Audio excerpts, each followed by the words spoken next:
The air. Oh, it says live at the top right. Hello, everyone. We're live. Welcome to the Hangout. I'm Realm Walker. I'm joined here with Flatter Cities next to me. He doesn't have audio, so he won't be able to listen, but he's going to be watching the chat and communication. So, yeah, right now we have David, Zoom Truth, here with us, and Marilyn, Spirit Level Teed. So. Hey. Yeah, we're waiting on Authentic Intent at the moment, guys. So just hang tight. He'll be joining us shortly. But yeah, I just wanted to welcome you guys to the event. We're going to be talking about all things great, everything concerning the flat earth activism world, and try to get the message out there to you guys to see what we can do to improve the world of activism and get more people on board. So thanks for joining us. So well, thanks for having us. That's great that you put this together. Yeah, good job, Steve.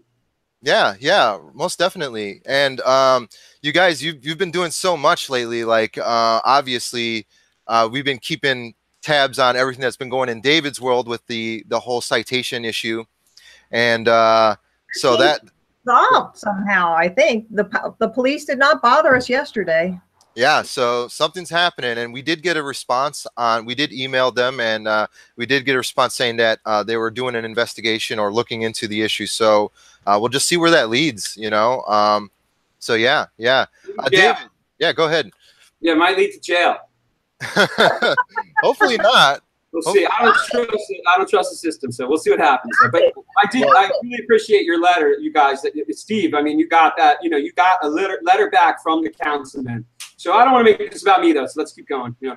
Yeah, for sure, man. You just so you know, we're here to support you, and that's what this flat Earth activism is all about. Is we want to support each other and help each other grow and do what we can do to help us, you know, survive out there in the world, because it is hard doing this activism. It's very difficult. So we're not going to sugarcoat it and tell you it's like easy peasy, but you know, this is something that we all need to support each other on, and we all need to be there for each other. So whenever something comes up, we all got to stand up together and make sure that freedom of speech is protected alongside with all our personal rights. So, you know, yeah, definitely. So yeah, Marilyn. Well, it's kind of like giving birth, and you guys probably wouldn't understand this, but a woman who gives birth, she goes through all the pains and the carrying that baby and all that. But then afterwards, they forget all about that because they see the little child in front of them. So every once in a while, we get a new baby that just opens their eyes right there in front of us, and it makes it all worth the while. David and I were out yesterday, and he said, "Oh, just hearing that gave me the chills." I said, "Yeah, that's right. It's like so exciting when somebody wakes up." It really is.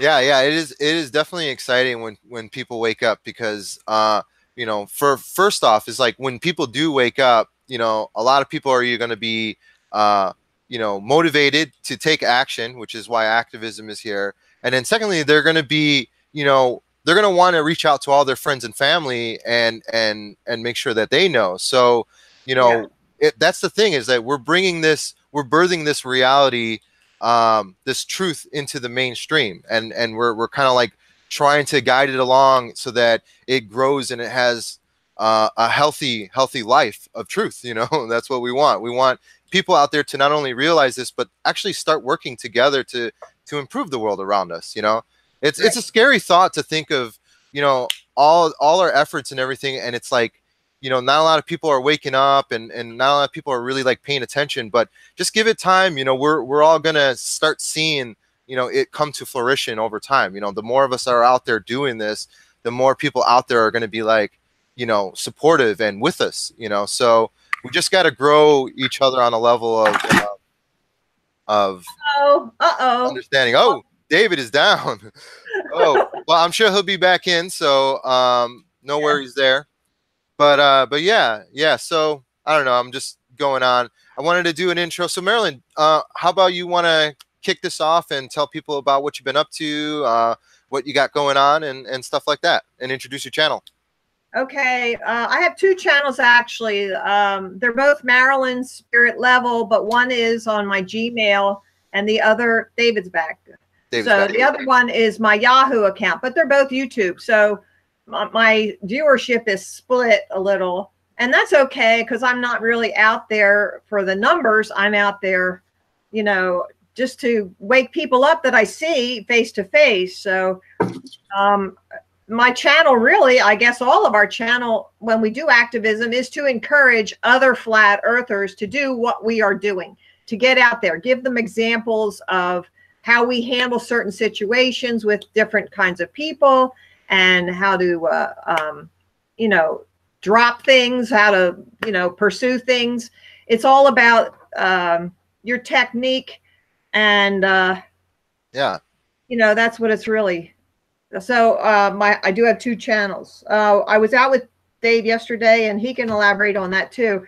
But I tried the new the banners that we had up in Times Square, and I put them on a different frame. Oh, nice. Yeah, Nice. and I had them on my little granny grocery cart. And so when we were walking, I was walking down the boardwalk with the banners up and in display, and people were looking. Everyone who looked, I gave them out a little card that I make up these cards, and I have a video on my channel that shows how to make these, and they're all different. Everywhere I go, it's a little different. When I went out to Lancaster, I put more about Jesus on there because I knew that was the crowd that I was speaking to. You have to look at your target market. Yeah. Okay. So, you know, this one is how to do research and make up your own mind. So, you know, it addresses things like that. And I guess I should do a little bit more on this on my channel. But I'll just read my favorite thing in here is, what is the difference between being educated with lies and being uneducated? Yeah. There's no difference. No difference. Yeah. So that's how I use that. I use that line. Actually, because you actually act in an even worse manner. You actually do things that are contrary to your own best interest. So there is a difference. Like the educated people who have a degree. I have a science degree, and we had one of those yesterday, David. Yep. And if I had known that right off the bat, I could have really like zoned in on it. But yeah, when you get an educated, I'm a science degree, I'm a physics major, I had a this and that. Okay, so then, you know, then I know how to approach that person. I know you just got to go right for the core on that. I think there's so little hope for those people, like right now, and because they have so much confidence in themselves. Like they're below, we're beneath them. We're beneath them. I know. We are not as intelligent as them. Right.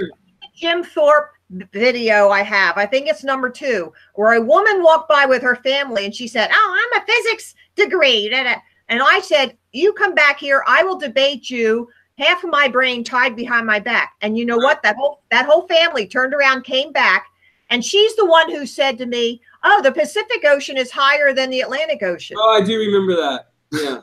Yeah.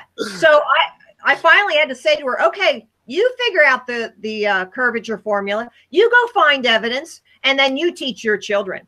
And with that, they turned and left, because I think they knew that. That's what I mean.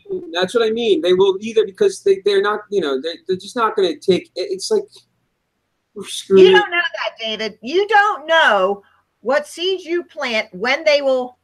I agree. I True. agree. You don't know. I agree. So I look at everything a positive. Yeah. Yeah. No, you're right. You're right. You're right. You're right. Yeah, guys, real quickly, I just wanted to run down the chat, mention people who are here. We got Apollo the Sun, Frequencies Illuminated is here. You know, who else? The Plain Truth. Who else? I'm not ignoring you guys. I see you guys all commenting. Thank you for being here. Zetetic Truth Tube, Jim Lotus, P900 Cool Pics. Thanks for coming out. Awesome, guys. Oh, Karen B, yo, what's up? Critical Inception, my man. Hey, how come I don't see any of that? You're gonna have to check that on your YouTube stream because it's separate from the Hangout stream. Okay. Yeah, Flat Earth City's here. Yeah, so yeah, guys. Sorry I had to interrupt. I just wanted to make sure that I was paying attention to the chat, seeing people commenting like crazy, and I'm like, wow, you know, that's awesome. So thank you guys for being here. Thank you guys for joining us. And hopefully you've been, you know, hearing what we're discussing here, talking about all things real with flat Earth activism. So yeah, Marilyn Teed, I just introduced her, and she kind of told us a little bit about her channel and what was going on. But I also want to focus on David, Zoom Truth. So hey, David, you want to introduce your channel and talk about your stuff? Sure. Hold on one second. I just have to get my thing. Yeah. I mean, David, I love your channel, man. I you know, that's one of the things. I watch your channel all the time. And when I found out about you, it's like you subscribed to me, and then I watched you, and then I was like, oh, this guy is awesome. Then I'm like, hey, wait a second, this is the guy that subscribed to me. And I was like, what the heck? And I was like, oh, this is awesome. I was like, now we definitely have to communicate. So that's when I like reached out to you. I was like, we definitely have to communicate. We're on the same level, and we both like each other's stuff. So yeah, man. Awesome. Yeah, I'm pretty sure you were part of what caused me to get going out there, watching you get out there, because, you know, I'm just fed up. I'm so fed up with this world, and I hope that we can get right to how the heck we can stop this, because, you know, I don't even want to do this. I'm not interested. You know what I mean? I don't want to do this. Yeah, but why do you do it? Why do you do it? Well, because of all the other bullshit. They steal half my income. They steal. Oh, like, it's insane how much of our society has been destroyed because of our ignorance. And so because we are being managed by the majority, and I used to be the majority. I'm David Bradley on the chat, everybody. I'll post it, but this is me. This is me. So that's me, or I said vid is me, whatever. But just so you know, I'm not in the right account right now. But point is that you know, that's the only reason I'm doing it, because I feel like I'm handcuffed right now. And as you can tell, because I have a ticket now for doing nothing. I didn't hurt anybody. People need to freaking wake up, and that's the only reason. And that's why everybody's, you know, all these people watching us, or you know, all the people who are, you know, seeking the truth. You know, at some see, the thing is too is we're like, I'm not working, right? So it makes me able to do this. When you're working, I don't see how you do this on a very consistent basis without everything else in your life falling apart. Because my life is falling apart right now. Good point. Yeah. Well, I don't know. I think anybody can do this, even if it's an hour a day. I started by making a goal, setting a goal. And I knew that in order to get anything done, you have to set a goal. So I said, all right, I'm going to talk to one person a day. That was my goal. And, you know, it took me about 2 weeks to realize that that was too low a goal. So I immediately, you know, upped it. And I was like doing more and more. And the more you do, the easier it gets. And then you start coming up with, okay, what can I hand them? You know, Flat Earth 101 has these cards that you can get, and on the back it says research Flat Earth, and that's fine. But, you know, I wanted to give information, so that's why I came up with these kinds of cards. And I can print out 50 of these, cut them in 4s, and then I got 200 cards right there. And it takes no time at all. So you've got to, like, it's a progression. You know, you work your way into it. So yeah, that's Flat Earth DIY right there. Yeah. So it's your turn now, Steve. You say something. Yeah. Well, I mean, that reminds me of the Flat Earth DIY discussion I had not too long ago. You know, we have the resources here. Like, I mean, everybody out there who wants to do activism, you don't need to, you know, buy an expensive banner or buy, you know, high gloss printed trifold flyers. Like that's not necessary. I mean, you know, like we talked about in DIY sesh was like, you can write it on a piece of paper. You can, you know, do little things like that. Or like, you know, you're playing pool at the bar, you know, they got that chalkboard in there, write Flat Earth on the chalkboard. Maybe that's your name while you're playing pool, you know. There's so many little things that you could do to just get the thought into people's heads. And the more of us are out there doing that, the bigger of the impact it's going to have. And now they're not going to be able to ignore the Flat Earth, like, because right now they're trying to tune us out, and they're like, no, we have our music, we have our space films, but eventually we're going to be so loud and so obnoxious that they're going to be like, crap, what is this, you know? And people are going to have to take attention to this, you know. Right. So, yeah. Do I call you by your name, or you want me to call you Realm Walker? You can call me Steve. You can call me Realm. Call me whatever. Yep. Yeah, whatever, Zoomer. All right. I was talking with a guy last night, and it was a pretty interesting conversation we had. But he was like, "What's your ultimate?" I can't hear anybody. Oh, don't worry about it. You're good. All right. Yeah. So anyway, he was like, "Well, what's your ultimate goal?" Right? And you know, and I was like, "Well, I want to get people to know that they're lying to us." Yeah. And so he was like, "But really," he's like, "It's more than that, isn't it? It's about, you know, finding the truth." And you know, like I just think that like we should, like I don't even know what I'm trying to say here. It's you know, we got all these people making comments and stuff, and I appreciate that. But what the heck are we getting? Like, I feel like it's like, you know, I don't want to like what is this going to be a 10-year project, 20 years? I mean, hopefully not. Hopefully not. I'm like, critical mass needs to happen within 2 years tops. That's what I want. That's what we need right now. You know, like now, we need to be thinking like now. Yeah, that's a good goal. See, that's a goal there. You just set a goal. So now we know how to work towards that goal. Yeah. And something I was thinking of doing, and I'm going to probably follow through with this, is have an activist seminar in November, probably up in Allentown, northern Pennsylvania, because the New York people were saying, "Oh, well, you know, come back." And I'm thinking, no, train you to do it yourself, because I can't do that 4-hour trip. So I think that's what we should be doing, is doing something bigger on a bigger scale and getting people like one-on-one. And what, at a seminar like that, we could do role playing. We could, you know, get them to interact with us. Yes. So, and fine. You know what then, Marilyn?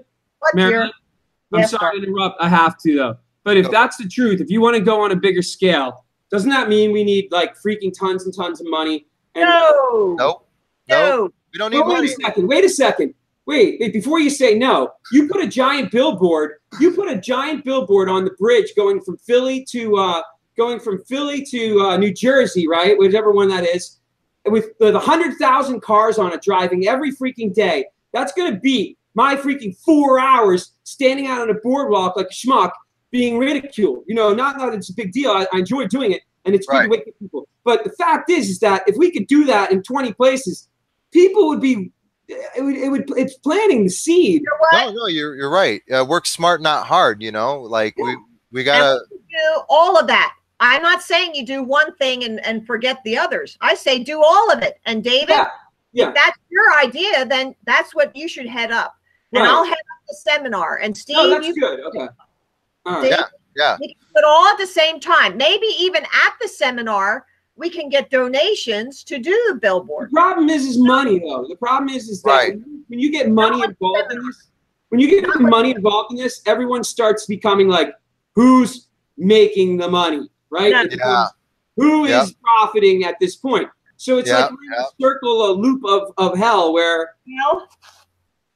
I mean, there's got to be a way to do it in a transparent manner. Like, for instance, like if we set it up, like not even like GoFundMe, let's just do direct. Like, let's like contact the billboard company and say, we're going to divide our payment between 25 people, and 25 people are going to contact you and all pay their half. Yes. And that way the money was never in our hands. It went straight to whoever, you know? So there's got to be a way to do it like that. If I send you guys the billboard people information, like, I mean, I don't care where we go or who wants to, but I have a couple contacts that I used to use that shut me down. Yeah. But remember, but if you guys, and I don't even know, I think, you know, wherever the highest, like, you know, you want the most, see, I kind of have experience in it. I would love to be involved in it because, you know, that's your baby. You can, you know, you like it's really easy. Actually, it's not that hard. It only takes like half a brain to figure it out because there's a number of eyeballs that drive by. They show you the number of eyeballs that see it and all. And then, you know, these remnant billboards that are, like we spoke about, our unsold inventory are cheap. Yeah. So I love your idea. So we could call up, we could start it up, and then we could start up a GoFundMe page, and we could, like, I would rally the hell out of that because, I mean, I'll contribute to it too. But you know, honestly, I just, you know, honestly, whatever needs to get done, David, like it's gonna get done. I mean, the best reasonable option is what we're going to take, and the people know what's up. Like, people out there already see the stuff going around in the flat earth community, and the he said she said stuff, and all the drama unfolding with that. But you know, we're already knowing this, and we're just trying to make an improvement on this. So we're calling you guys, everybody in the chat, everybody out there in the world, help us. Like, we don't want your money, we don't want to get rich, we don't want none of that, but we want to make things happen. So yeah, tell us the best method of action, show us what we need to be doing to make these events unfold in a better manner. So yeah, I mean, we're going to listen to the community and see where that takes us, and we're just going to kind of follow along and do our best to keep this transparent and make sure that stuff is actually getting done, because that's what's the most important thing here, is that we got to take action. And here we have Authentic Intent. Thanks for joining us. Josh, Hey, so can I introduce your channel? Have you talk about your channel for a second? And everybody kind of already you know, went over their channel and what they do, so wanted to give you the chance. Yeah, sure. Thanks, guys. Appreciate everybody being here. Everything that everybody does here in the chat, the panel, and out in YouTube land in the chat box. Thanks for stopping by. I guess, yeah, 3 years ago I was, driving, and it went to recommendation autoplay, Eric Dubay 200 proofs. Started listening to that. 2 years later, about or so, probably year and a half later, April 26, 2017, I went out during the March for Science that was kind of being promoted throughout the country with Bill Nye. They ended up having a location here in St. Paul, Minnesota at my state capital. And I had quit my job a couple days prior on April 20th. And I figured, well, let's just do it. And I used the tag Authentic as my profile for most of my gamer tags.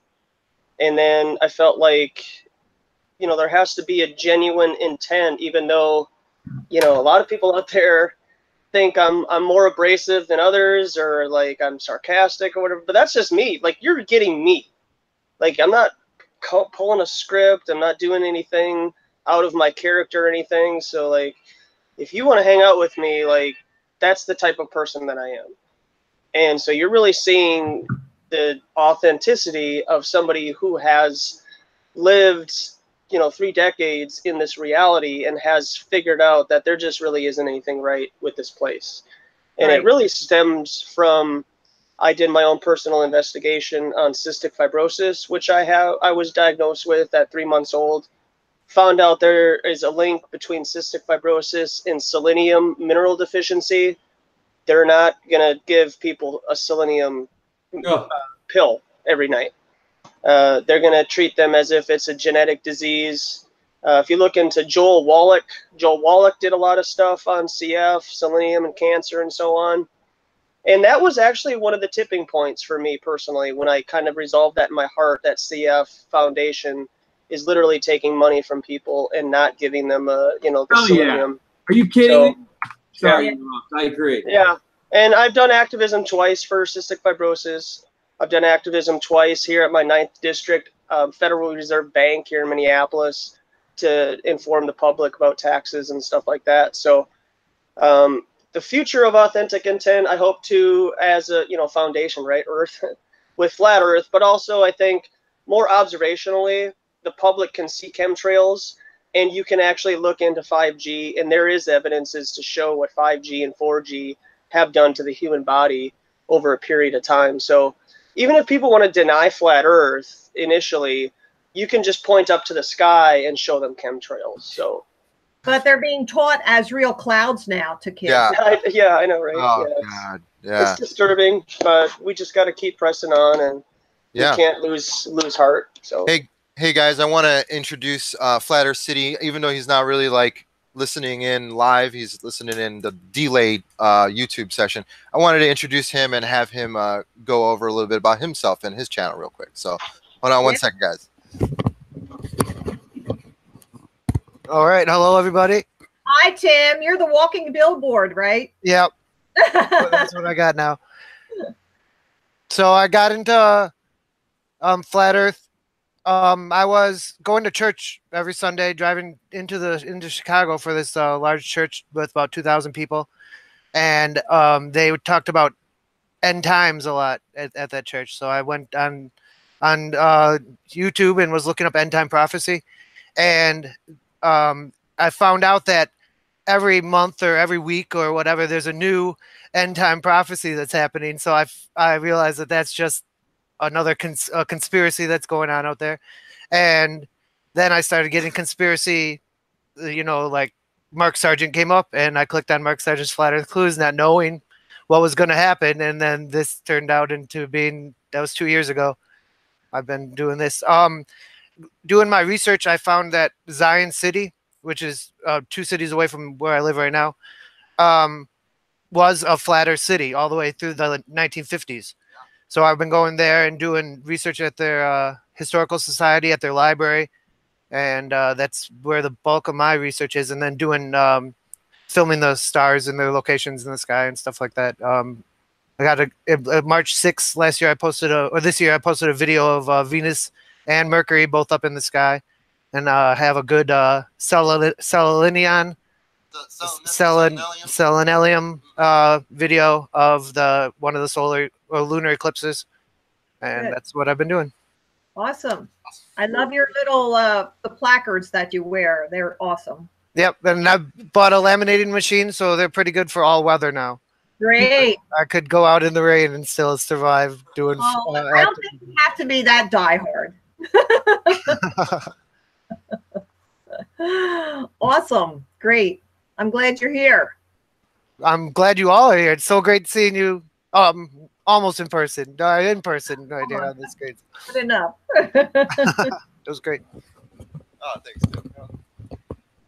Yeah, Tim's awesome, man. Yeah, I honestly, he's my motivator, man. He's the one who kind of inspired me. Like when we first started doing this, like we had our first meetup, and after our first meetup, him and another buddy of ours were talking about going out and hitting the streets and doing some activism and stuff like that. So yeah, I already had the flyer. I had the first trifold edition ones made. And then those I was just like leaving in different places. But he was like, let's hit the streets and just pass them out. I was like, yeah, let's do that. So we like straight up like hit the streets, and then that was it, man. It was like the rest was history. So yeah, man, freaking awesome. Yeah. And people will look at a colorful brochure. If it's colorful, if it has pictures, they'll look at it. Same with the banners, that I use. They have colorful pictures. And anybody can look at that and say, oh, look at that. They'll take interest. And a picture says 1,000 words. So I strongly recommend that you use some sort of a banner with pictures on it. I originally got the idea from the UK banners that they had up. And so I did mine on the 200 proofs and just stayed stuck with that video. But I added a few more things in. But I think that's really good to be able to teach and show them something. Yeah. They have no idea what it is. You say flat earth, they think, oh, a religious nut, but really there's something to it. And unless they have something to look at and see, and, and you can teach them what it really is, and no, the sun is not 93 million miles away. And here's why, then they can comprehend that, hey, maybe there's something to this. That's what I'm thinking. Yeah, definitely. So I wanted to cover our second topic, and that is what kind of we touched on already, was what can we do to improve activism today?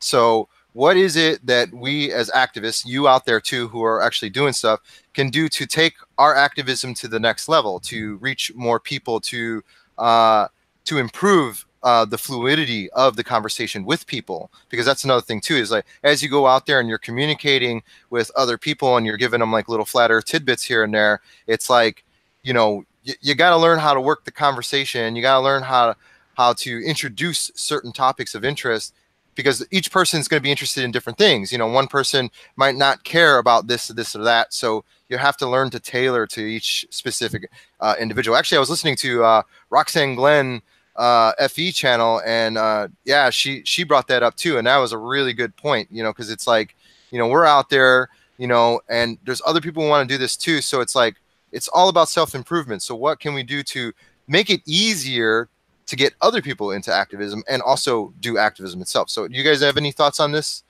topic? Yeah, who wants to go first? I'll go first. You go first. Okay, so my way of doing it is to take control of the conversation right away. Because I say, can I give you a 30-second elevator speech? And this one guy says, I'll give you 15 seconds. And I said, I'll take it. And so I lead them over to the banner and I start to teach them what it is all about, because they have no idea what it's about. So once you go through this, you know, then they say, oh, well, it's different then, isn't it? So like you can even overcome their objections. You can cover some of their questions in your talk. A lot of times they go right to the planets and the stars. Their mind is like out there because they're thinking Big Bang, and Big Bang created universe with everything, you know, all at one time, and it was all on the same principle, where flat Earth is different, and it's contained, and it's all different things, and they were made differently. So you have a communication gap because they're thinking in one set of terms and you have to translate it. It's like from French into Greek, you know, I don't know, everything is Greek to me, but so you have to realize that they're not going to get it right away. So that's why I say you have to teach. You have to teach them what it is first. Yeah. And then you have a basis, because they're going to just fire things at you to throw you off track, to make you look foolish. That's what they're going to do. Yeah. Because they don't want to give up their foundation. So Marilyn, do you have like your preferred method or order of teaching, getting them to, you know, running down the spiel? Like, do you have a specific order that you go by? Yes, and that's how I ordered the banners. Mm-hmm. I put those pictures in an order. I have one that says lies, and that's more like informational. The other one is on censored evidence, and that has all like a lot of negative stuff. Look what they did here. Look what they did there, you know. Hey guys. Just go ahead, Dave. Wouldn't it be more efficient, rather than talking about this, just to, like, if you want to do that, and I agree, I think it's a good idea what you guys are talking about, but wouldn't it be just more efficient to write up a format, piece of paper that, in your opinion, this is the way you do it, and then Steve does it his way? Because I think different people are going to gravitate to different presentation methods. Yes. Yeah. So rather than us tell everybody how we do it, because it's only, you know, I mean, my problem is that, you know, like, you know, we only have, like, I mean, I don't want to spend so much time on stuff when, like, where if you have it in paper in front of you and somebody really wants to do this, boom, they go to your website, they print it out, and now they have somebody holding their hand a little bit. But I mean, so is there any way we can set that up on your on your website, David? Can we have like a order of, you know, approach for people, just kind of like a go by sheet, you know, for people to download, or a PDF or something like that on your website? Well, I'm glad you brought that up, because I want to make a quick shout out to anybody who I haven't looked into it yet. I can probably hire somebody, but if there's any flat Earth people out there who are good at websites, I don't mind even paying somewhat, you know, some money to get it done. But my website has been like, it's not even worth, you know, anything. It's a joke, and it's embarrassing. But I just don't have the time or now the technical ability to build it myself. So if I don't hear from, I'd rather have a flat earther work with me on it, somebody who's interested in this stuff. Than you know. Flat Earth 101. Flat Earth 101 will help you with that. All right, cool. I'll check him out. Yeah, and if anybody else wants to help out Dave too, you know, definitely message Dave, go to his channel, talk to him, and let him know if you guys can help him out. By the way, I don't even think I would do anything that says this is the way you're supposed to do it. I just say my tips, you know what I mean? Because from my experience that I've had, you know, I can tell you, you know, from the day I first went out there to today, there's a decent change, and, you know, where you get better at it. And I think a lot of it is just through experience. So, you know, if I think the biggest thing is just getting the people out there, in my opinion. But yeah, because, you know, you can stumble through it, you can make a fool out of yourself, but then when you make a fool out of yourself, you're going to learn from it, because you don't want to be a fool. So, you know, it kind of forces you to. This is what we were doing, was telling how we do it. So this is your turn now to say, how do you do it? Yeah. Well, what input do you have? I mean, aside from the you know, ordering up a good go by for improving activism for other people or yourself or whatever. Dave. For me, the thing I like most is simplicity. Oh, who are you talking to? I'm sorry. To you. Oh. Yeah, I'm sorry. Yeah, no, I just like simplicity in terms of, I found that my best sign that attracts people is that big flat Earth. It's like real simple and it's huge. I have other ones, but they don't bring the people to me. People are like, who is this? You know, people, but I mean, it works. I know Marilyn has on her signs 100 different things, and it's very confusing from a distance, but you can still see her title from a distance, which is good enough. And she'll have crowds of people. She had a crowd of people yesterday, 20 people at least. I'll post it soon. So anything works, I guess. You know what I mean? And maybe, you know, so I don't know, but I like to verbally say some of this stuff and try. It's so I don't know. I don't know if there's a formula for this that is the best, you know? True that. This is sort of like uncharted waters, and we're just kind of like figuring it out as we go here. So, I mean, everybody's kind of in the same boat. So that's why we're doing this. Yeah, just to give everybody a chance to see if we can add something to the mix. So how about you, Josh? What about you? What can we do to improve activism today? What is your suggestion? Well, I think the best way to, you know, kind of help the idea and the message branch out more is to have good teaching material. Like I think the brochure that Andrew came up with, Friend of Yahweh, is really good. Yeah. I was going to come up with my own, you know, months prior, and then Jeff, local flat earther here, he suggested the flyer, and that's a basic like flat earth 101 right there.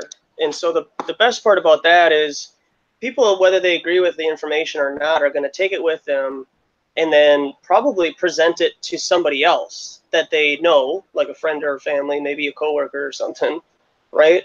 And then they're going to teach them indirectly without even knowing it through the brochure. You know, so that's really the best way that we can kind of just do it as of right now, because I like it's just such a new topic for people. And if we're able to get something that's just really simple 101, you know, flat earth stuff, then possibly they'll come back and maybe ask questions. I've never had anybody come back, you know, and ask me questions, you know, a second or third time, email me or anything like, hey, I talked to you at the lake a couple of weeks ago. I was wondering about this, that, and the other. I have accepted my role as a person that is just out there to take the brunt of everything and take the insults and take all this stuff. And then they just go off onto their own. And so I don't expect to ever have a conversation, you know, with those people again. I would love to, but that's just not my role. My role is to present the information and then have them branch it out, you know. And so whether you agree with the concept of the 100 monkey experiment, that is really what we have to start to understand, because we, as, you know, most flat earthers, I guess, are starting to have an understanding of what gravity is. And it's more of an electromagnetic type of a plane that we live on, where we live on the ground and the ground is grounded. And as you know, go higher up in elevation, there's more an electrical type of charge. Yeah. So the military has been manipulating the ether for probably hundreds of years. We've probably have an understanding of how to understand the ether. And with that being said, our thoughts are involved in the environment of the ether. And so if people are going around talking about flat earth, they're putting that out into the ether. And so those who are privy to that type of information, those that are wanting to learn about truth, they're going to hear that and it's going to resonate with them, because truth resonates with you. It has a particular frequency, whereas if you're not ready for it, you're going to reject it. And that's fine. You're just not ready. But you better hope that you're ready at some time in the future. But those people who are ready for the truth, then those people are going to be the ones to go out and then promote it like us, you know. Yeah. And that goes back to what Marilyn was talking about, and I had brought this up with Steve a couple of weeks ago also, is we have to get into some kind of a teaching aspect with new flat earthers who are nervous to go out and talk to people, and do some role playing and get them comfortable with the typical 5, you know, well, what about ships going over the horizon, the seasons, you know, and all this other stuff that you feel that you could feel more confident about explaining, and then they can go out and then they can do it themselves, and then they can communicate that. So it's really like, as people here on the panel and the people that are out in the chat room, you know your role. And it's just to harness that and then to own it, and then just don't be something that you're not. That's just really all it is. And that's what I have on my Facebook. If anybody thinks that they're something when they're nothing, he deceives himself. Yeah. So, Josh, I have a question, Josh. You said about comebacks, but have you never sat at the park and a group of young kids walked by and mocked you, and then they came back the other way, and then they stopped with a question? See, like yesterday, there was a group that went by and they mocked and they wouldn't stop. And I said to David, they'll be back. And lo and behold, they came back. And I think they said one thing or two things. And then they kind of hovered over at the other store and were looking. And finally, they came over. So it takes a while sometimes for them to think about it. But yeah, we get that. I get that, and I can recognize it when they go past. I can tell who's going to come back. Yeah. And the other, well, let me I guess clarify. I'm not saying the same day. I'm saying, like, I talk to somebody and I give them, you know, the brochure or my card, and I tell them how to contact me and stuff. And then, like, the next day comes, I'll never hear from them again. I'm talking. You know, yeah, I've had plenty of people walk by, look at the sign, and then come back, come up with some brainy question that they think is going to stump a flat earther. Yeah, that happens all the time. Yeah. I'm talking about a person who takes the information, goes home, and looks into it, and then contacts me afterwards. That's what I'm saying. And I've never had that before. Okay. Yeah. Yeah, I actually do get a couple responses. We have a email address on the bottom of our trifold. So occasionally I do get some pretty wild responses on the email there. And sometimes they're good. Like sometimes, like one time it was like we were doing the Chicago festival. Which one was the one on Chicago Avenue? Westfest? Westfest. Yeah, we were doing Westfest, and we were passing out a bunch of flyers there. We got rid of like a crap ton. But during that process, whatever, one of the kids that came up and asked us, because I remember the kid who came up and asked us for a flyer, I guess he went home. His mom was a flat earther. So she emailed me immediately, all caps, mind you, it was like 2 paragraphs. My son just came home with this flyer. Oh my God. Like, I can't believe it. I'm so happy that there are other flat earthers out there. You know, I'm like really happy. And then she just talked about her experience and how she became a flat earther. And it was just so beautiful.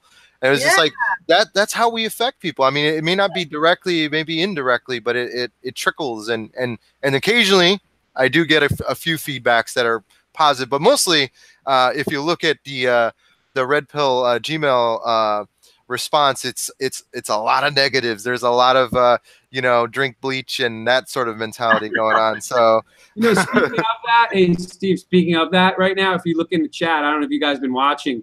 Yeah, like, there is like a complete conversation about shills, and you know, Karen B was called a shill by Kennedy. I've had a conversation with, like, on my own email. I don't mean to throw it off topic, but no, it's good.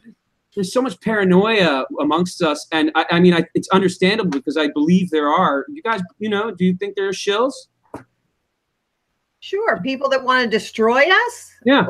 Or government agents. Yeah. Well, whatever you want to call them, it's the same thing, right? Yeah, I guess. I don't care. Yeah. I'm who I am. Okay. I can only do what I do. Right. And if y'all out in YouTube land, right, whatever you do, you can't discern the difference between me and somebody who may or may not consider themselves as a flat Earth mainstreamer. Yep. Right. Then bye. Yep. I mean, I don't care. That's my point. Like, I do what I do because I can't trust anybody else to do it better than me. Josh, that sounds like I'm on an ego trip or whatever, but I'm not going to have somebody you know, go about their business and deliver information about a topic that I'm passionate about, and then just accept what they have to say. If I have something to say, then I'm going to go out and say it. And if people resonate with that, then they do. And if they don't, they don't. But Josh, do you guys think that? I think it's almost like a stage. You go, maybe it's like a little, because there was a point where I was freaking out. Anyway, I don't want to get off topic about this. No, stuff, actually, you're totally on topic, because the third topic of conversation is how can we build a better world with activism, and why should we care? And that also involves the future of flat Earth, and is it dead on YouTube? Because that's the one thing we're talking about here, is that there's a lot of he said, she said. Oh, what I'm starting to dub hashtag high school flat Earth is, this person is a shill, this person is legit, this person is a shill. Why don't you talk about this person? You're a shill if you don't talk about this person. This is what I'm talking about. This is the hashtag high school flat Earth. This is kids who just became flat earthers that are getting all emotional about the world and then turning on themselves because they have no construct of the community. They have no understanding of what flat Earth really is about. They're still doing their own experiments, and they're still discovering flat Earth. So what we want to bring up here is how ridiculous this is. That this is why hashtag flat Earth activism is a new thing, because screw all the malarkey going on online, because none of that is important, right? We're out there doing activism, and you should be too. And if you're spending your time working out who's a shill and who's an agent, well, there's no leaders in this movement. So if you're saying don't follow that guy, don't worry. Nobody is. Nobody is. We're not following anybody. Nobody's following nobody. We're out there following ourselves. The truth. The truth is the Earth is flat. So what are you going to do about it? You know what I'm saying? So yeah. Sorry to get it off all heated, but David, I totally feel you, man. This is exactly what I'm talking about, is that people are out there. They're all tapped into this, like, dumb, ridiculous way of looking at things, when there's a more important issue at hand and everybody's overlooking it. It's the elephant in the room. What are you going to do about it? Right. So yeah, sorry, Josh. I know you were talking about that too. Yeah. Yeah, no, you're good, man.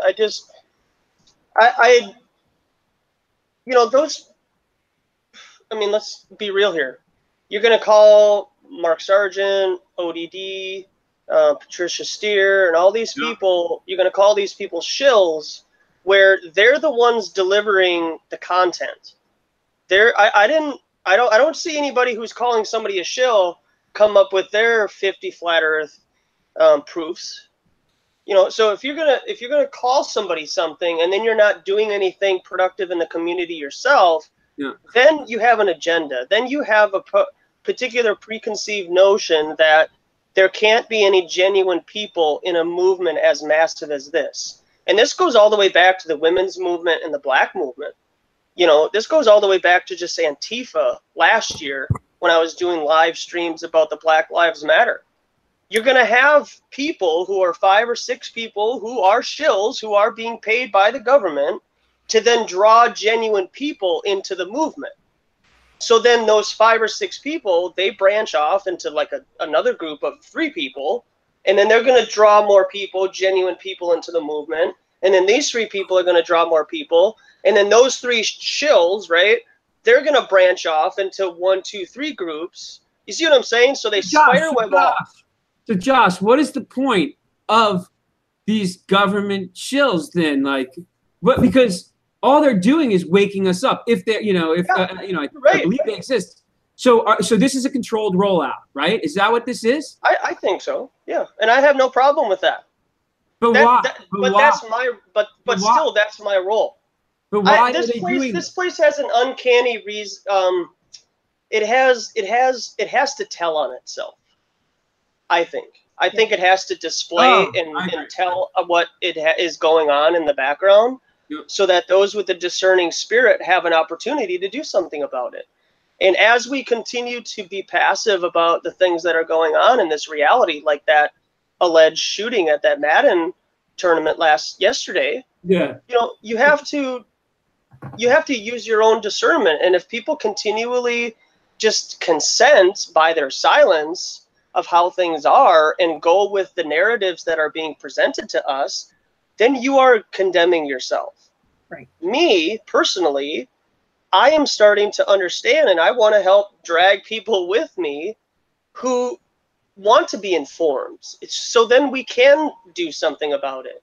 So that then at least our kids will see that they actually tried to do something. Now, understanding that, you know, history can be rewritten and squashed and hidden and stuff, but this is happening right now. And so if there needs to be, you know, shills in the community, then let them do that. But that doesn't mean that me, myself, and I, that's who I am. If you can't see my personal, and I'm not going to speak for anybody else on the panel, I'm just saying myself, like if you can't see my testimony of who I am as where I've come from in the last 18 months or so, and then you still want to call me a shill, or like I'm pushing people away from flat earth because of my abrasiveness, that is still truth. Flat earth is objective truth. Now I could push somebody away from, you know, almond milk coffee, you know, like I can push somebody away from not buying an LG cell phone, but you can't push somebody away from objective truth that they can see in their own personal reality. Yep. I think everybody's called a shill too. I've been called a shill like quite a few times by people, because when I screw up and I look like an idiot, people say, "Oh, you're trying to discredit flat Earth." So you got Marilyn, you guys, right? You've been called shills by people, no? Yeah, me too. Yeah. so how, we don't even know who could possibly. I mean, it's hard to know. You know what I mean? No, so, anyway, funny because like that's why I started my YouTube channel, is because I got tired of this person's a shill, that person's a shill. I was like, well, I'm gonna join and I'm gonna do my own thing, and I'll be the authority of me, and then I don't have to worry about who's a shill because I know I'm not a shill. So whether you believe me or not, I don't care, you know, because that's why I do this, is so that I can be the authority of that, and I don't have to depend on somebody else's point of view. So all right, so basically the shills. So basically the advice would be, it sounds like from Josh, is just don't worry about it. It doesn't freaking matter. Is that right? Be your own authority, you know. Okay, cool. Yeah. I think that would help people. I think that would help people in the beginning, because you get called a shill and stuff, and it can scare, you know, it's like, it's pretty rattling to think that. But yeah, if you just ignore it and you just move on, and maybe that would be something to help people. But what do you got next there, Steve? I'm sorry to get, I felt like it was, you know. Well, I wanted to take some, I wanted to also, go ahead, Marilyn, actually, go ahead. Yeah, I'll add my 2 cents in here. That, yeah, Shakespeare said that the world is a stage and we're just merely actors. And it is true. It's about what we are doing. How do we respond as individuals to what's happening in the world? And this is, I believe, a testing ground. Okay. You know, we're being tested all the time. So are we going to fall to this, or are we going to be swayed by that? Or are we going to stand for truth? And in my life, truth and the way, which is love, and life is what this is about. And as long as I, you know, uphold those 3 things, then that is my God, creator, or whatever you want to, you know, so. Yeah. Yeah, right on. Yeah, well said. So I want to go to the chat and take some questions, I guess. I don't know. It's not as well formatted as you think. So if anybody wants to bring up any topics of interest, or they got a question for us, please go ahead, post it in the chat. Yeah, I got one. There'll be a little bit of delay. Oh, go ahead, Josh. Yeah, Roxanne Glenn, good to see you out there. Thanks for stopping by. Where do you see awareness and activism a year from now? Dave. Yeah, where do you see it? Who's he asking? It's for everybody on the panel, but I just okay. point at you. Yeah, no. Where do you see activism and awareness a year from now? For myself, I don't know where this thing is leading. From what I see, I've met on the boardwalk. When we're on the boardwalk, we have met, Marilyn and I, or myself, like 6, sometimes 10 people in a day who are like, yeah, the earth is flat. And you know, more than likely they're not mocking me. They're like, I'll have a conversation sometimes and they know what they're talking about. So like that kind of level of people right now, if you have 6 and 10 people on a boardwalk who think the earth is flat, like if you consider the absurdity of that idea in context to, you know, how we all grew up in a ball earth, that's a lot of people for today. And it's like, you know, I can't imagine this not being like exponential in terms of how, as more people, as the social proof, the social acceptance, as more people believe it, you know, if you got 20 people standing around who believe the earth is flat, and you're talking to one single person who still thinks they live on a ball, that person starts feeling like almost intimidated. It's like the whole group mentality, right?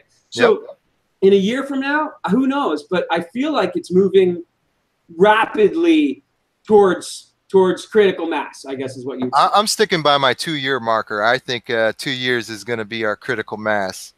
Let's make it happen. Yeah. And I would like to look at 1 year or 2 years, but in order for that to happen, you know, if we have that goal, we have that goal. So then we have to make it happen. So what can we do to get to where we want to get? We have to have a plan. We set a plan, and then we work the plan. You know, we plan our work and work the plan. Hey guys, one more thing I just want to mention.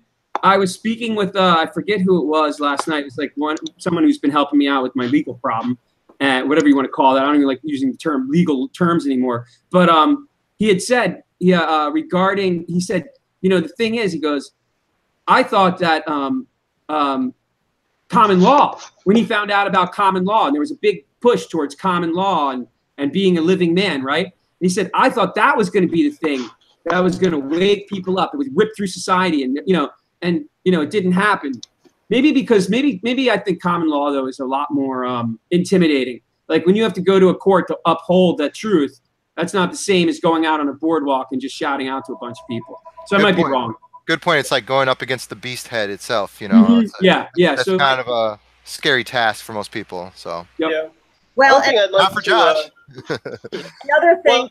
Oh, go ahead. Go ahead, man. All right. So the other thing about that, David, that common law thing, how many people actually get arrested? There's not a majority of the people who are into that. But with flat earth, this affects everybody. Everybody's child in the public school is being abused by being lied to. True. So they can relate to that. Very true. Very true. I agree. Yeah. Well, I think for me, like, this is how I hope to plan now that I'm getting a little bit more settled in regards to where I'm living. So I have that stress is kind of being put off to the side a little bit.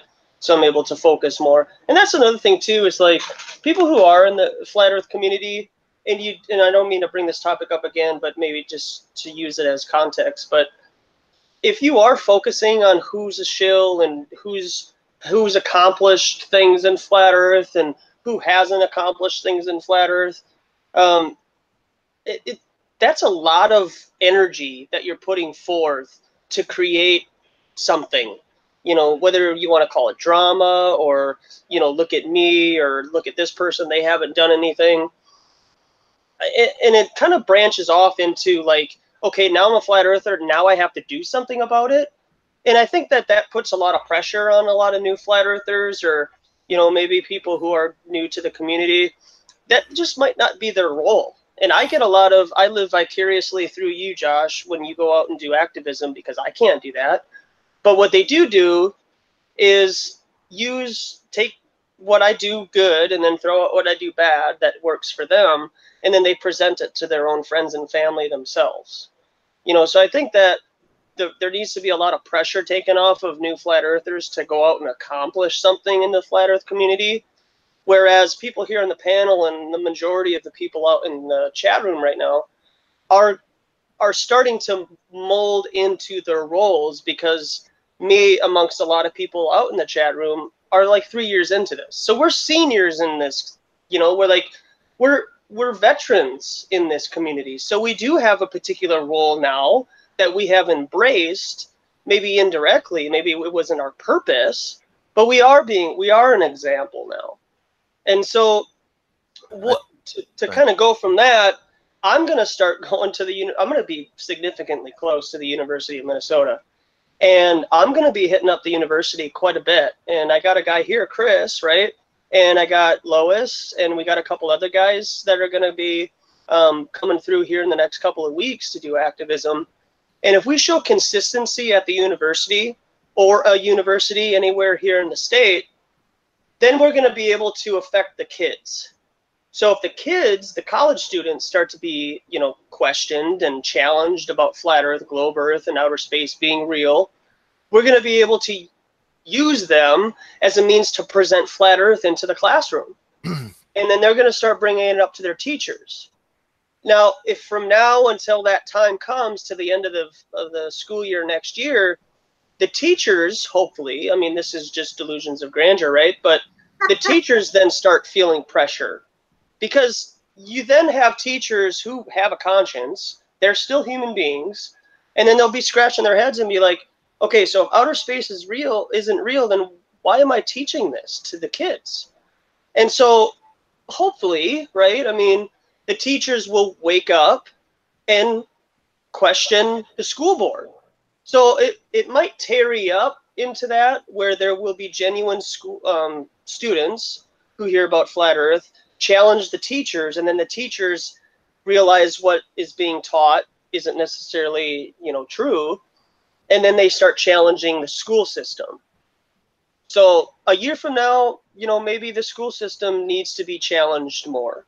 Yeah, I could see in the future kids walking out of school on a day saying, official flat Earth walkout day. We're protesting that nobody's speaking about the flat Earth. They're talking about globes. I'd like schools. I see that day happening. I'd like schools to be freaking. I would like schools to be just almost abolished at this point, because you know it becomes an indoctrination for whoever's in control of those things. And I'm sorry, but like anybody who has that much power, and the parents absolve themselves of abdicate the responsibility to another group of people, and then that group of people eventually is going to use that power in their own best interest. It's like inevitable.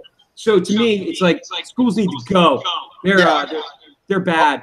Homeschooling is where it's at. I mean, honestly, a lot of parents don't have the time to dedicate to teaching their children, but that's because they're stuck in the matrix slave system, the same slave system that keeps them so occupied that they don't care that they're being drugged and duped from every angle. So, you know, that's the fight that we're fighting. It's like we're trying to get people out there to detach themselves from that world and actually start taking part in the real world and caring for your children. And place and a roof. Like some people have it within their means to make those. For the rest of us who it's harder, you know. Yeah. Go ahead, bro. You know, I also, just real quick, I saw I was reading on the pamphlet to find out when school starts, because I want to go out to the school for sure and you know, wake the young kids up hopefully. But I think we're going to talk about that later. But when I was reading on the webpage, you know, they literally tell people when you can go on vacation, what you can do. What? Like, where do I live that now a school is telling me when I can choose my free time and how to spend it? Man, this place is insane. Makes me crazy. To add? Go ahead, Marilyn. Okay. So, Josh, can you hear me, Josh? Yeah. Yeah, okay, good. You were talking about having expectations of people. And you know what? I have a different angle on that. I think if we have low expectations of other people, then we will certainly reach them, you know, and they will not rise up to the standard that you are setting. So my thought on that is that everyone can wear a t-shirt. Everyone can put on a flat earth t-shirt, and you don't even have to open your mouth. You can just walk around as a human billboard and say, research flat earth, or, you know, I have a very nice design that I wear when I'm doing activism. So everyone can wear a flat earth t-shirt. And you know what? I'm going to say this. I expect every flat earther to wear a flat earth t-shirt, or to wear a button, or look at the Marilyn. Quiet, David. I'm not done. Hey, I just want to. I have a necklace on. I have a necklace that you can get from Flat Earth 101. David gave it to me. Not this David Zoomer, but Gessner. He gave me this necklace. So I don't have a t-shirt, but I have the necklace. So everybody can do something. Something. Okay? I don't accept that you don't have to do anything, because I don't want anybody to sink to that level. I want you. Yeah, you're right. Marilyn, Wait, can I just respond one thing? Go ahead. All right, but just watch it, buddy. Just one thing, real quick. Like, you know, rather than like you can. Go ahead, Dave. Oh, okay. It blanked out on me. Rather than being like so many T-shirts you can buy, and like what they do is they include profit for the person who's promoting that particular T-shirt. So rather than making it so that there's quote freaking profit involved, you can get these T-shirts made where you could probably be able to sell them at cost at $11, or you buy them and have and like. But my point is that you make it as affordable as possible, but maybe that should be something where like we figure like, and it needs like the boldness of the letters, like a T-shirt. People write a book on their T-shirt, and you don't get the idea, man. People aren't going to be reading your freaky T-shirt when they're walking past you, but it should be almost like a membership now. I love your idea. I actually think that's the best idea there is, because you could identify, you would start to see people who actually think the earth is flat, and it should be like, this is what you wear every day until this thing comes down. I mean, I don't know, man. I feel like some of the shit we're saying is so insane and crazy to expect people to do it. Yeah, you could have a hat too, but like, or maybe maybe you would consider everybody, you know, it's done in a specific color, right? But so that way, a color plus the flat Earth, and you'll be recognized quickly. But I don't know, Josh, what happened? So. I got a text from somebody saying that we're stealing their ideas. Like, because that's the other thing too, right? Like, over the last year or so, we have seen an inflation of T-shirt selling. You know, like, hey, check out my T-shirt. It's funny. It's quirky. It's $30. You know, so like, so if the T-shirt's $30, like, what's the difference between the cost and what you're profiting off of it? Like, are you trying to make a living off of it and stuff?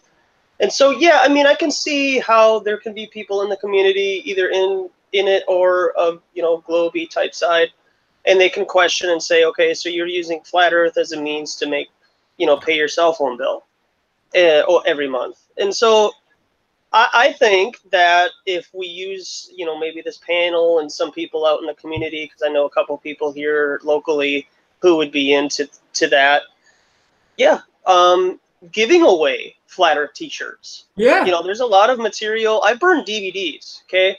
I put DVDs, probably like 18 to 20 videos on one DVD, and I sit here and I burn them for 30 minutes each DVD. Okay, so like I'm using my own materials, you know, and donations that I've gotten from the community and stuff, but all the material that you see at the table that I use, it's all free, you know. So I think that if we were to just be more transparent as a community, and if we did come up with T-shirts, maybe we would just come up with a group, right, flat Earth T-shirts. Yeah. And we have it all pulled in. Yeah, and if there's any other flat earthers out there that actually own T-shirt printing companies and you want to do giveaways and something like that, you guys should definitely be doing that. Like, you know, get your resources together, write it off, you know, as a tax thing, whatever you got to do, help us out. You know, if you have these resources, I'm not saying like, but I'm saying, yeah, you know, that's what this activism thing is about, is what can you do personally to contribute. We all have our own strengths and weaknesses. Some of us might be well-versed in the law. Well, there's our legal aid. Somebody might be really good with printing or any other. There's our resource material person. Hey, Steve, just so I don't get everybody hating me. Yeah, I agree. Like someone just commented that it's okay to make a little bit of money. Like what? Sure, yeah, I mean, I guess. Because it costs money to drive out to these places. Yeah, exactly. Yeah, I'm with you. Yeah, I like to eat. Yeah. I do agree. I feel like, you know, we should compensate these people, obviously, who are putting these resources in. But I mean, that's where we have to come to agreement as a community too. We have to learn to appreciate each other. You know, coming from an artistic perspective. So this is my argument with the whole profiting off of whatever thing, is that when you're an artist, you're creating things for the world, and then you got to make a living being an artist, right? So you have to profit off your art. So, I mean, if we're out here doing stuff or whatever, nobody's trying to get rich doing this stuff. Everybody's devoting every dime and resource they have to make it happen. So it's a lot different than even the artist. And I still feel, you know, like like the artist thing is totally reasonable, but in the flat earth community, that would be shunned 100%. If somebody just made a living off of flat earth 100%, people would shun them out the freaking window. So we have to, as a community, come up with an understanding that some people out there need to survive, and we need them doing this 24/7. So if that involves us supporting them or making donations or helping them pay their rent or whatever the crap that they need, let's help them out, man. Like, don't be stingy. Like, we're out there fighting the good fight. And if you see somebody doing a good job and they're out there making efforts and you see them suffering, don't let them suffer until they fade away. Like, the whole point is you got to keep the steam going, right? So keep these people alive out there that are suffocating, trying to burn what they can to help the community. So that's just my side of it, whatever. So, yeah.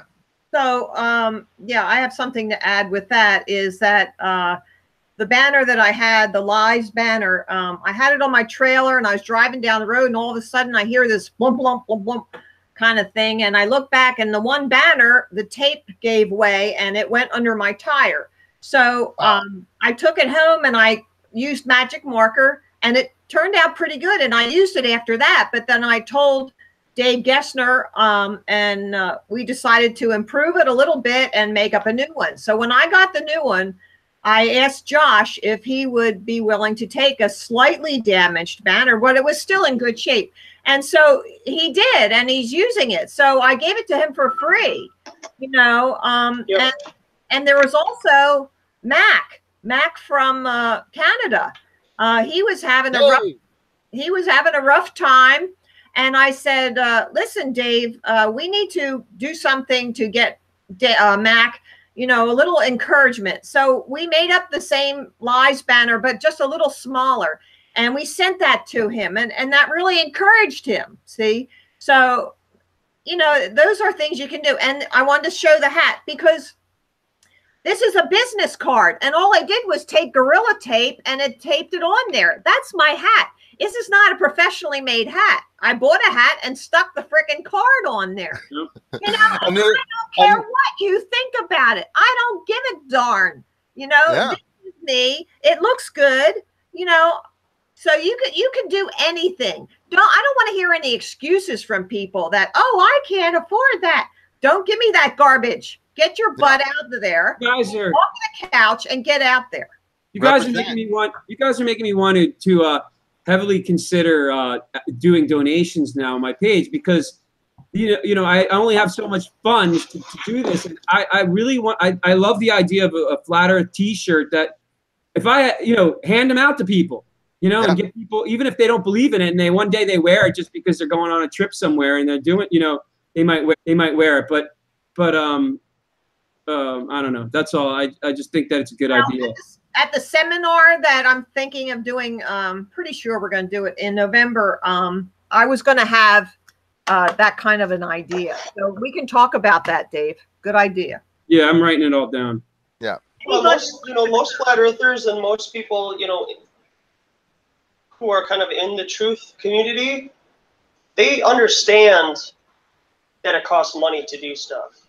And even before I became a content creator on YouTube, and I didn't understand the editing process of videos and stuff, if we're doing like a 5-hour video out at the lake, 6-hour video, that 6 hours creates 3 to 4 hours of content that you see. So there's a lot of editing that needs to be done. There's a lot of time that goes into making a video and putting it out, not just the time that it takes to drive to the location, be there, and then drive home. Josh, so the money. What's that? Are you monetized? No, I'm not monetized. No, the only time Go ahead. No, I was just saying the only time my videos do get monetized is when I use copyrighted material like songs and stuff. And then other than that, when I first started back in my Facebook days, I was just going out and doing everything. And then I got suggested, hey, why don't you put up a PayPal? I want to donate money. Hey, why don't you start a Patreon? I can't donate, every day, but I'd like to donate every month. So it's like, okay, well, and then that's why I have donations on my, description section, because people requested that they want to donate, because you got to figure, like, there's not a lot of people that are able to go out and do this. This is like missions work. You know, people donate money to missionaries overseas all the time. You know, so how is that any different from me using my missions field here in the States? And so if people can live vicariously through me or you, Dave, or you, Marilyn, and Steve, and they enjoy what you do, then give them that option. Don't take that away from them, because they have a family, they have a job, they can't get out and do what we're doing, and they want that option to donate. Because money, we work for money. Like, we use our hands and our mind to work here in this reality. And that means a lot. Your votes don't count in politics, but your votes do count in terms of money and where you spend your money. Yeah, and money is just energy too. So I mean, essentially what you're doing is you're helping whoever out with energy, giving them more time and more efforts. You know, I'd love to quit my job and go flat Earth full time. That would be amazing. But you know, right. yeah. So wait, with that said, Josh, like, to me, it seems crazy. I'm not sure if I can even monetize yet, but I think I can. So wouldn't it make sense for me to monetize so I can then use that money I could give it to freaking people who don't have enough money? I don't care. You know what I mean? Yeah, Like, monetization isn't enough money, man. You need over 1,000 views to get $1.20 to $1.25. Yeah. all right, so it's still a buck. It's still a buck. And you're also giving money. You're giving money directly to Google and the advertisements. Whereas if I post a video and I have a song on it, then I'm choosing to have that song monetized. You know, like, okay, yeah, I guess I'll bite the bullet so that I can have the video. Somebody's watching me with Michael Jackson, and I understand that the video is going to get monetized. But if I click monetization for my videos, which my videos that are a year old, I do monetize those. But any videos that I have now within 2018 that I'm doing, I don't monetize. So so that's the only time that I do monetize, because those are videos that are a year old that I did, you know, so long ago, and they get like probably 30 cents a month. Yeah, I got my channel set. I think it's like set up for monetization. I'm not even there yet. I'm only at like 700 such people, but yeah, like I already know that there's no money in it, but it's set up for it. But I like your suggestion of having like the older content with it, and then just keeping all the new fresh stuff unmonetized or whatever. I guess I'll figure that out when that time comes. Yeah. Yeah, a year from now, right? Yeah. So. Yeah. There's one other subject. Are we taking questions, or can I say something here? You can say something, Marilyn. Go for it. Thanks. Oh, you're sweet. Okay. We live in a feelings world. Okay. What the government has done as part of changing our society has been to take everything and put it in terms of, do not offend me, and how are you feeling, and so we have to like tiptoe on eggshells to not hurt someone's feelings. So when we're out there doing activism, especially, we are offending people, and the Bible says, you know, you're going to be scorned and mocked for my sake, and his sake is telling the truth. Okay, so I want to address this feelings thing. It is a very bad thing. If you tell the truth, then you are feeling and you are respecting someone far much more. If you lie to them, you hate that person. That's the way I'm taking this, and Scripture will back me up on this too. So to lie to somebody, you hate them. But me telling the truth, I am showing that person respect and love. Okay. So I think if we say things in within the flat earth community, okay, I am only saying it for the betterment of the movement, the betterment of growing the community. So I am not saying anything in order to hurt someone's feelings. Ultimately, I'm going to do that because I do that all the time. It just comes spilling out. I cannot help myself. So the truth just comes out, and I don't have those touchy-feely sensors or whatever filters they call them. Filters, emotional filter. Yeah. So if you're going to ask me a question, just be prepared that you're going to get a straight out answer. And if you can't handle that, well, I'm sorry, because it's going to come anyway. Okay. So when I'm thinking of activism and what I think is the best approach to activism, then I'm going to tell you.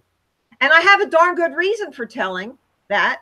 And I have thought this through, and I've had experience. And so this is why I'm saying these things. So I'm not really talking to anybody here right now. This is something else that's going on, I think, because I'm also very sensitive. I can sense things. So I think there's something going on in the community where people are being divided, and oh, that Marilyn, she said something and it hurt your feelings. And then somebody will recognize that, and they'll come along and they'll say, oh, yes, I think you're wonderful and you're doing everything perfect, and schmooze their way in. When really what we need to do is critical thinking. We need to think about what we're doing and why we're doing it, and look at things in a more logical, critical manner. So that's kind of telling you about my personality and why I do things. And if I've ever hurt anybody's feelings, it was unintentional. I did not directly do it to hurt your feelings. I did it constructively to help you. So that's my thinking. You can just ignore me, or you can tell me to go pound sand. I really don't care. I'm going to do what, the way I think it should be done. And I'm going to tell you why I'm doing it. But, ultimately you have to figure out your own way. You do. Yep. You have to figure out your own way. So I like things about other people's methods, and I dislike other things about people's methods. There's so much I could say. Oh, it's great.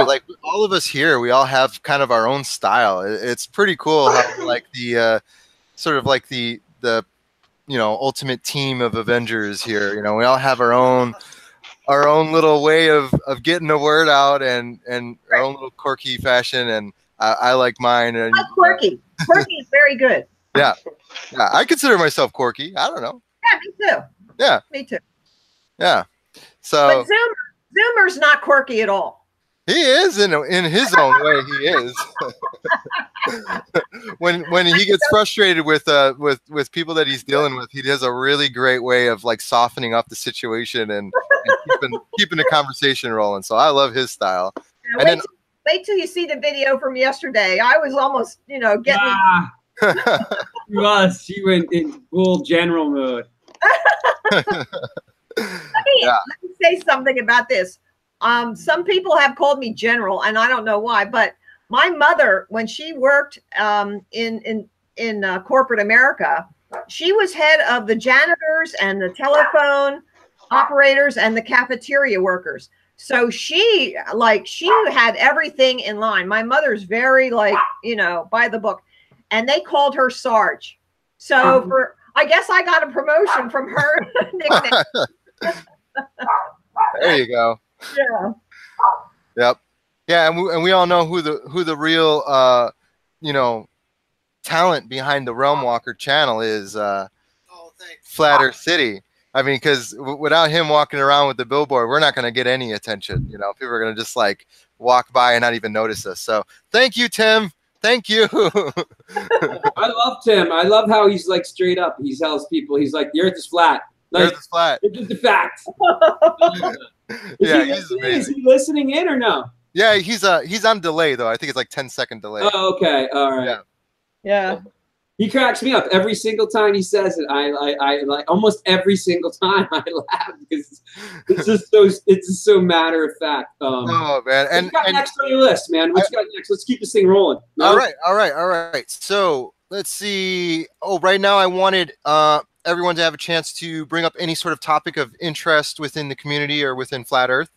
So let's start with Authentic. Do you have anything to add as far as not that where we're going as far as the community, but what are our goals as flat earthers, today? Yeah, and then I'll have to step away. I got life is catching up now, so I'll finish with this, and then I'll say goodbye to everybody. But Oh, good. I think that as you know, gosh, flat Earth is kind of the cherry on top, right? And from that point, we need to start filtering down to the things that really matter. The things that really matter is the human race. Okay? Yep. This reality hates the image that we are created in. Yes. And it is going to do whatever it takes to eliminate us. Right. It doesn't matter 200, 300, 400 years from now. That is its goal, is to eliminate the human race and Right. to rise up things that are inorganic, particularly AI. Now, whether you agree with artificial intelligence, bots, and all this stuff, maybe that's something that you need to investigate in the future. But there is a direct correlation with artificial intelligence, 5G, and chemtrailing that's going on right now. And it is very important that not only people start to grasp flat Earth, whereas, yes, the Earth is not a sphere in outer space, but these are observable things that we can see. Chemtrails. You can look at what 5G is going to do. The FCC themselves said that they're not going to test 5G technology here in the States. They're just going to roll it out. So I think there needs to be a sense of urgency with flat Earth. For me personally, I'm going to start talking more about 5G and chemtrailing along with flat Earth so that I can try to start to correlate the two, because we can talk about I can talk about flat Earth all I want, but if we don't have some kind of a solution at the end of what we hope to do, I think that there needs to be, kind of like go with the flow, like kind of see what happens, but also have kind of an idea of a game plan of what we would like to accomplish at the end. Sense of urgency. Hey, Urgency. Josh, just real quick. I just spoke with someone last night, and just to something regarding the 5G. It was a really cool point. In the movie The Matrix, the beginning of it, he goes like, when he's like in the room, I think he goes, there was a war after the beginning, and he goes, and the skies were burned. Do you remember that part? I don't know if you guys remember that. Yep. But he was like referring, like that's like, I mean, that Matrix was pretty prophetic, I think, in terms of what's going on. Sorry. Yeah, definitely. No, you're good, man. Because 5G is going to be used to help AI communicate with itself instantaneously. So now it's working off of different signals and stuff. I don't know. 5G is something that y'all need to look up, and you need to really start to understand what 5G is as a flat earther. So because you're talking about the Earth. Well, if you're talking about the Earth, then we need to start protecting it. And 5G and chemtrailing is definitely on the docket in terms of like goals and where I see flat Earth kind of moving towards. I do feel quite disappointed with how our parents and our parents' parents have silently consented to how the Earth is right now. And we're allowing a lot of things in the human race that are basically eugenics deemed. You will never find a virus out in the wild that will turn itself to its and destroy itself. Okay, my point is viruses procreate, and in the human race, there are particular groups of people that choose not to procreate, and then those agendas are promoted where flat Earth isn't promoted. You're not going to ever see flat Earth. Hey, I'm a flat earther, blah blah blah, on your latest CBS TV programming. Nobody. But you're going to see their agenda that's being pushed on these sitcoms. So that that's really where I'm at right now. Is I see so much going on in terms of mainstream promoting ideas that are eugenic based. Yep. Where over a period of time, if this lifestyle continues, we're not going to have any more human beings. and they're not going to be born organically through a female in their womb and out their vagina. Okay, that is going to be a lost idea in the future if we don't, as a group of community here, do something about it and start, you know, being more active in regards to that. Because once the majority of the population of the human race starts to be born in a laboratory, you know, I mean, flat I don't Earth. even know if those people can be saved. You guys know that? Do you guys know that the creators of the Matrix? Do you know that the creators of the Matrix turn into? They're now women. Trans, Yep. yeah. Yep. Mm-hmm. I mean, that's crazy. That's part of what you're saying. Yep. Yeah, and they might It's even have been manipulated, you know, in a sense without their knowledge. You know, who knows? You know. Well, and that, you know, go back to, again, that's shill behavior. Yeah. So what's happening with that is kids see that, and then they think about it, and that's inception. That's a thought. That's an inception of the mind. Yep. You're putting that thought into a child's mind where 5, 6, 7 years later they start to doubt. You know, and that is, you know, what is that term where you try to change somebody's reality? I can't remember what that term is off the top of my head, but you know, they're Inception. yeah, I mean, they're getting them to a point where they start to question who they are and what they're all about. And in my idea, that's demonic, and Yeah. that's a terrifying thing to say to a child, that, you know, just because you're born this way doesn't mean that you have to live that way. That's just how we were made. Those are just the by rules of this reality, and that is show behavior, where, you know, the society lifts up that type of a lifestyle where there's no procreation. That type of a lifestyle is built on lust. How can I get off? Because that's a drug to a lot of people. The act that is used to procreate has been turned into, you know, a type of a lifestyle. You know what I mean? So like they're promoting the perversion of the Addiction-based acts, yeah, like anything that keeps you occupied and distracted and addicted and bogged down, so all your energy is depleted and you have no energy to do anything important in life. That's their plan. That's what they're working towards. They're pretty good at it too. Yeah. Yeah, they are. Yeah. So with that all being said, I know I'm long-winded, guys and gals out there, but I really appreciate you here on the panel. Dave, Marilyn, Steve, Tim. We love you, man. Love you guys too. Thanks so much.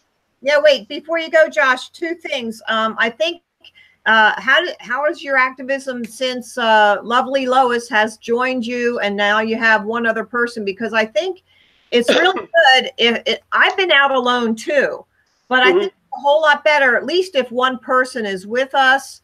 You know, I think somebody backing us up, having two people is better than just by yourself, isn't it?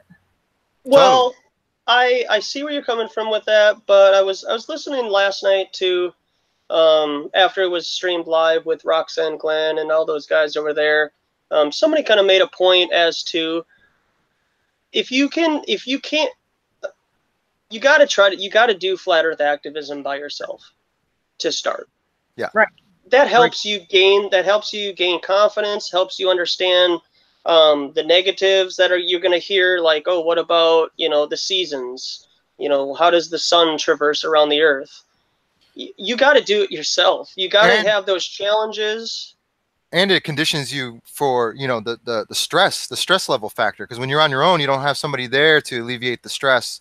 So it's all on you, you know, and, and you got to keep it cool, you know, you got to stay straight. So yeah, and so I think that to have that foundation of going out by yourself and talking to strangers, you don't have to film it. You know, that's your own testimony. That's between you and our Father.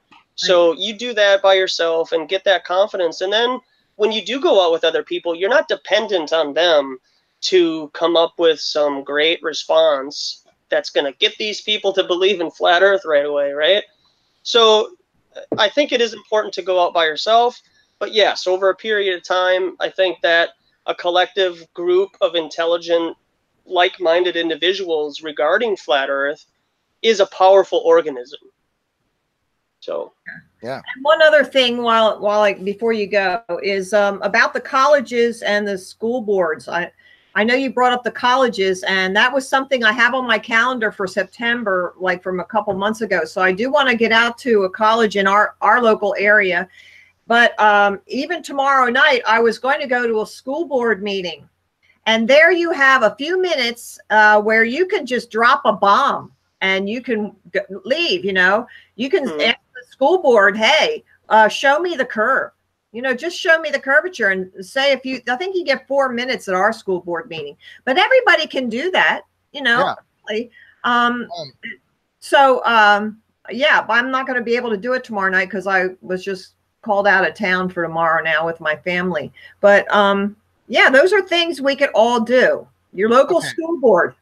Yeah, definitely. So let me interject real quick, guys. I saw a really awesome comment here from Roxanne FE. She said, real quick, go ahead. So I got to go. Okay, yeah, that's fine. So I hope you guys continue. I'll be listening while I'm driving around, but I just won't be able to do it live here. But I really appreciate everybody out there. Thanks for allowing me to have this platform to speak my mind, and I hope to have some more videos to come out. I do plan on going out here later on this week with Chris and Lois, and having Mikey Smith come out on the 1st to do some activism. So got Canada represent at Minnesota. And yeah, so just appreciate everybody's help out there. Jeff out in the chat room, all our local flat earthers and everybody else who has supported the Authentic Intent channel and then just done their own thing with their own channel and their own content. And just don't let the trolls and the detractors get to you, because that is what their design is. They're designed to keep you, to plant a seed of doubt, to make you question your own reality, to make you think like you're an idiot.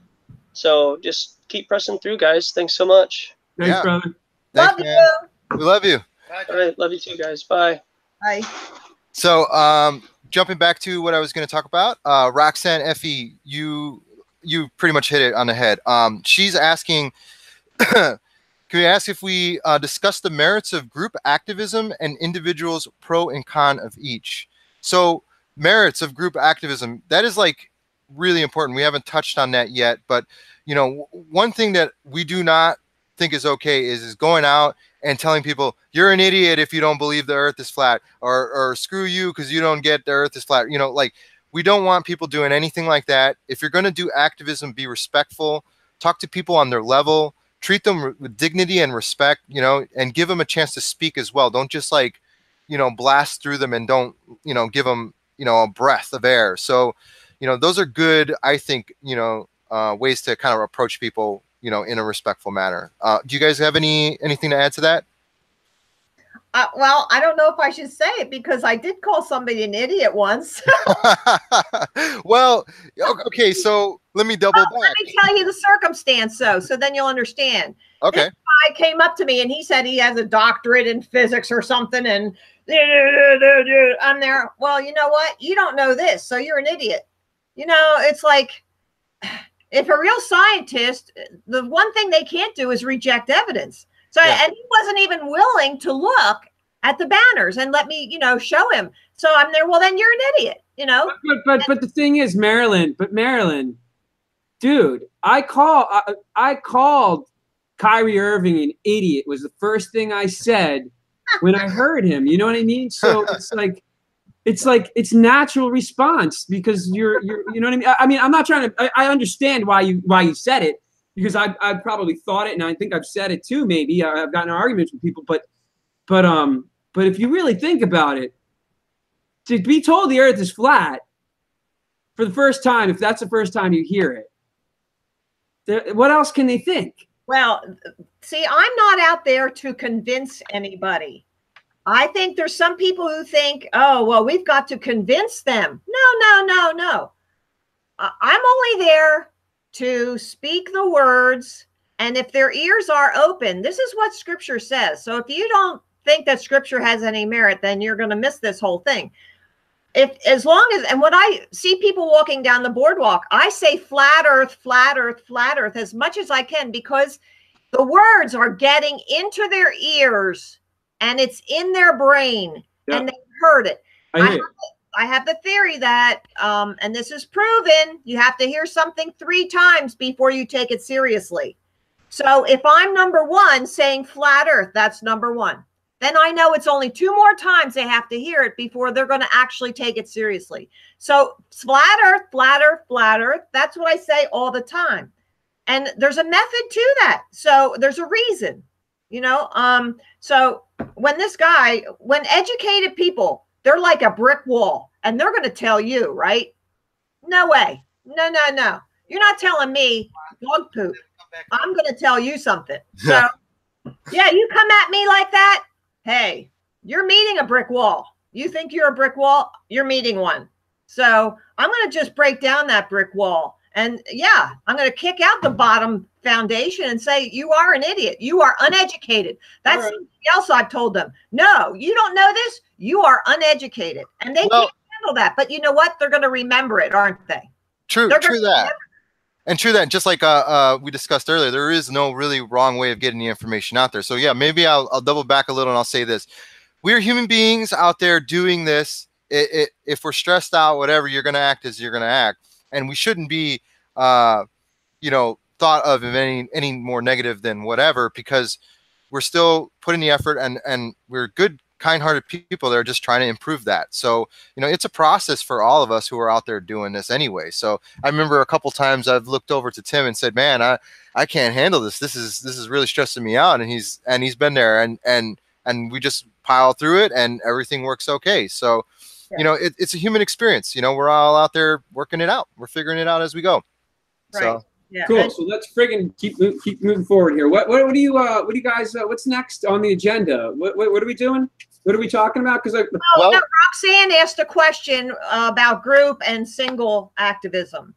So when we go down to Ocean City, we have about 6 or 7 people who go to Ocean City, New Jersey. When we were up in Times Square, New York, throughout the day, I would say we had 20 people coming and going, but they were all like around there. So if somebody were to make a comment, somebody heard it. And it was so Angie, we had Angie there, and she spoke Spanish, and every time I heard somebody speak Spanish, I'm there, Angie, come over here. So she could speak to them. And hey, Marilyn, regarding what you're saying, like at that time, if we would have all had the same T-shirt, then we would have looked like a group of people. See, we're all kind of being fragmented with our own T-shirts, our own websites, our own this and our own that.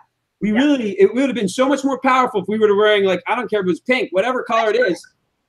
I think I really want to get the T-shirts bought soon, because I think even for events, when we're there, if we have 10 people, if you have 10 people standing around with T-shirts, people are going to notice that. That's true. That's true. Something that shows that you're a group. Yep.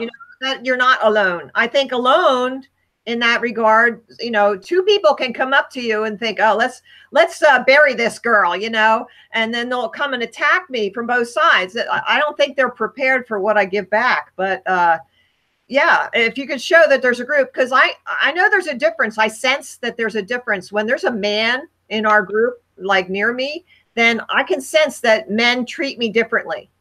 So, but hey, then, with what we're saying, couldn't we possibly unite with all the big names like Mark Sargent, all of them, and see who would be up for saying it's time for a standardized T-shirt? It's time.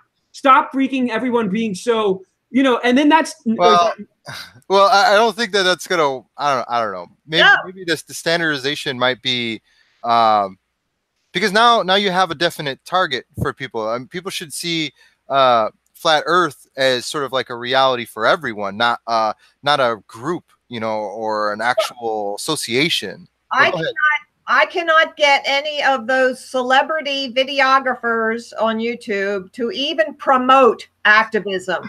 After the conference last fall, I wrote a nice lengthy letter to Rob Davidson, and I said, hey, what was this conference supposed to be about? We can see everything you presented on YouTube. So why did we come here?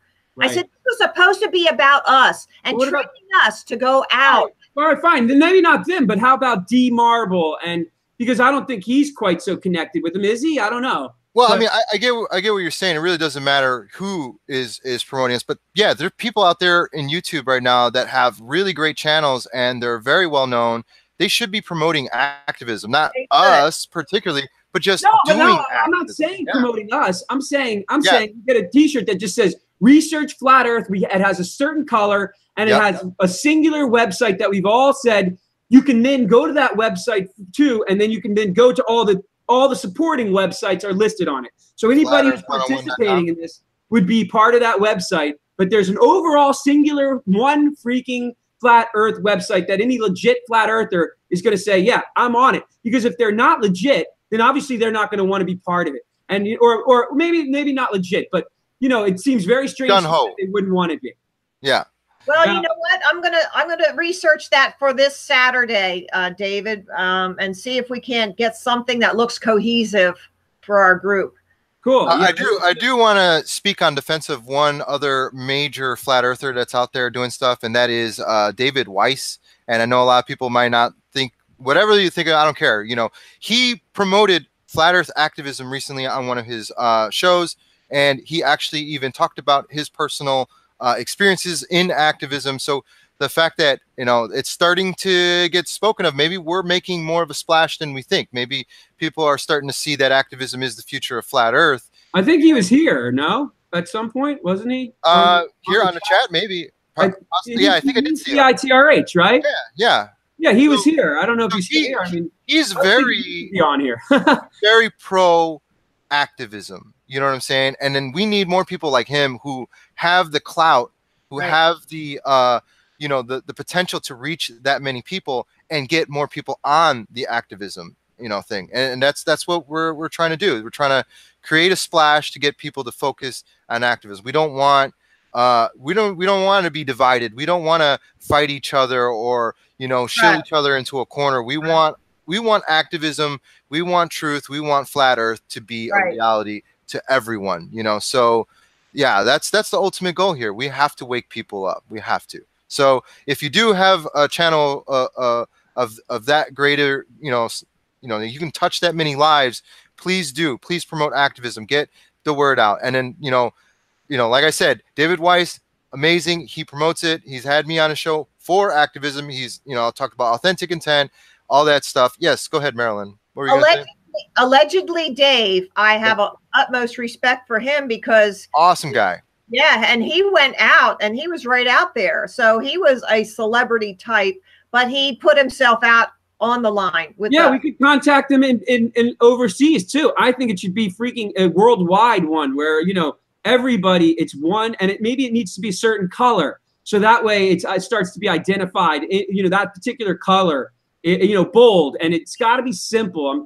As far as a T-shirt, I'm stuck on the T-shirt idea, but allegedly Dave has a big following, I think, and he's out there all the time at Speaker's Corner. So I respect that. Awesome. I want to give another shout out. Flat Earth Fokker. Everybody knows who he is. Mac. We just talked about him earlier. He just sent me a text message that said, "Keep up the good work," or it sounds. Same here. Zane. I hope everybody knows Zane's music. He kicks ass too, man. He makes good truth videos. I don't know if everybody knows him. Yeah, Zane is phenomenal. If you don't and know, you have to look up. If you're looking him up, you have to literally type in Zane Flat Earth, or if you just type in Zane, it doesn't come up. Right. So crazy. Yeah. So yeah, and then of course Roxanne FE, what they're doing out there, the John Smith Global Eye and all those guys, they're coming together and they're doing some amazing work out there for activism too. So we want to make sure we give a really healthy shout out to those guys because they inspired me. Like I said, John Smith inspired me. He's the one who like really I watched his stuff and I said, yeah, this is a feasible thing. I can do this. And I grew balls, So So yeah, those guys are out there and they're killing it. And I'm so jealous that you guys have so many activists to work with and you're so, such a big family. I'm a bit jealous, like we have a good family here, these guys. It's gonna come, man. It's coming soon. It's coming. It's coming. Yeah. So yeah, here's hoping we can grow to your guys' stats. So we really appreciate what you guys are doing out there. So much love. Yeah, for sure. So yeah, DITRH said something really important. He said, "I would rather talk to one newbie than 100 flat earthers. Yes. However, it is essential that I get to personally know 100 flat earthers." I agree with what he's saying. Like my channel, like it's kind of like a waste in a way, because the only people who are coming to it are people who already know the earth is flat. Yeah. And like, so the educational, I should almost be just putting out people's educational stuff, because it would make them, because they bury that stuff right now. You can't even find the good videos anymore. That's why I started including little tidbits in my episodes, because I saw that. Yeah, I'm gonna do that too from now on. I'll try to do that more often, because maybe that's a way to underhandedly we can get it in a little bit of the truth, and maybe I'll start putting the people's. I'll actually include their video, their type, the link to their channel or something right there. Well, that's what Josh was doing. He has really clever videos where he puts in clips of what he's talking about in the. So that's a good way to fill that in. Yeah. Yeah, definitely. Yeah. Josh he's the man. He's done a lot of groundwork for us here in the United States. So we're very happy for him. You know, he's an amazing dude. Yeah. So anything else, guys? Should we cover anything else? Is there any more questions in the chat? Schools. Go ahead. Hitting schools. Yeah. I'm really excited. I really wish, well, there's so much stuff to do, right? But the schools, man, the young people are so much more open-minded, I think, than the older people. And I think it might even get on the news, or there might be confrontations if we get out. I'm going to find out what's the public property line, so I can get right up to that line and be right at if I can be right in front of where the buses are dropped off, that's where I'm going to be. And I want to be standing there. But, if we could have like 10 or 20 people doing that when school, you could literally make compilation videos where, there's a bunch of, each different location where, because the kids are only being dropped off for a second, they're going to walk by. But if we have the pamphlets, we hand them out the pamphlets, we tell them their teachers are ignorant, they're only parrots, you know what I mean? The teachers they never investigated this stuff, and it's time to wake up. Hey, if there's anybody out there who wants to design a back to school flat earth flyer, to put that out there, that would help us out a lot. So for those of you out there who are artistically and psychologically inclined to create such a thing, please do. So yeah, go ahead, David. That's it. That's all. Are there any questions? Are there questions on the chat thing? On the chat, okay. Scrolling through the chat here. Lots of great support from lots of beautiful people. Suggestions. Suggestions. Yeah. If you guys got anything, go ahead and post it now. You got 8 minutes. Oh, 7 minutes. Yeah, Karen B does graphic design, and much love to Karen B out there. FE Viking, much love to you. Flat Earth Comic, dude, you guys got to check out his channel. It's crazy. It's awesome. Yeah, who else we got on here? We already talked about Zane. Yeah, deep inside the rabbit hole, everybody knows that, and if you don't know, you're insane. Suggestion. Whoa, yeah, Positively Godless is suggesting some very negative things, so he can just go home with that. Yeah, no thanks. Flat Earth Vegans, much love, guys. Hey, here's my my vegan drop. You guys out there who are flat earthers, if you're not thinking about going vegan, you should research it. There's tons of information out there to show that there's just as much as a conspiracy to the meat industry as the earth being round. So look into that. Yeah, for sure. What else we got? Thanks, Apollo Sun. We appreciate you too, man. You're always working. Yeah, Apollo Sun and Spherical Cow. Yep. Much love, dude. He's a homie. Yeah, what else we got? Yeah, so I think the chat's kind of leveling out. I mean, you guys want to taper off? Want to add anything else to the live stream? Well, I think I've covered it all.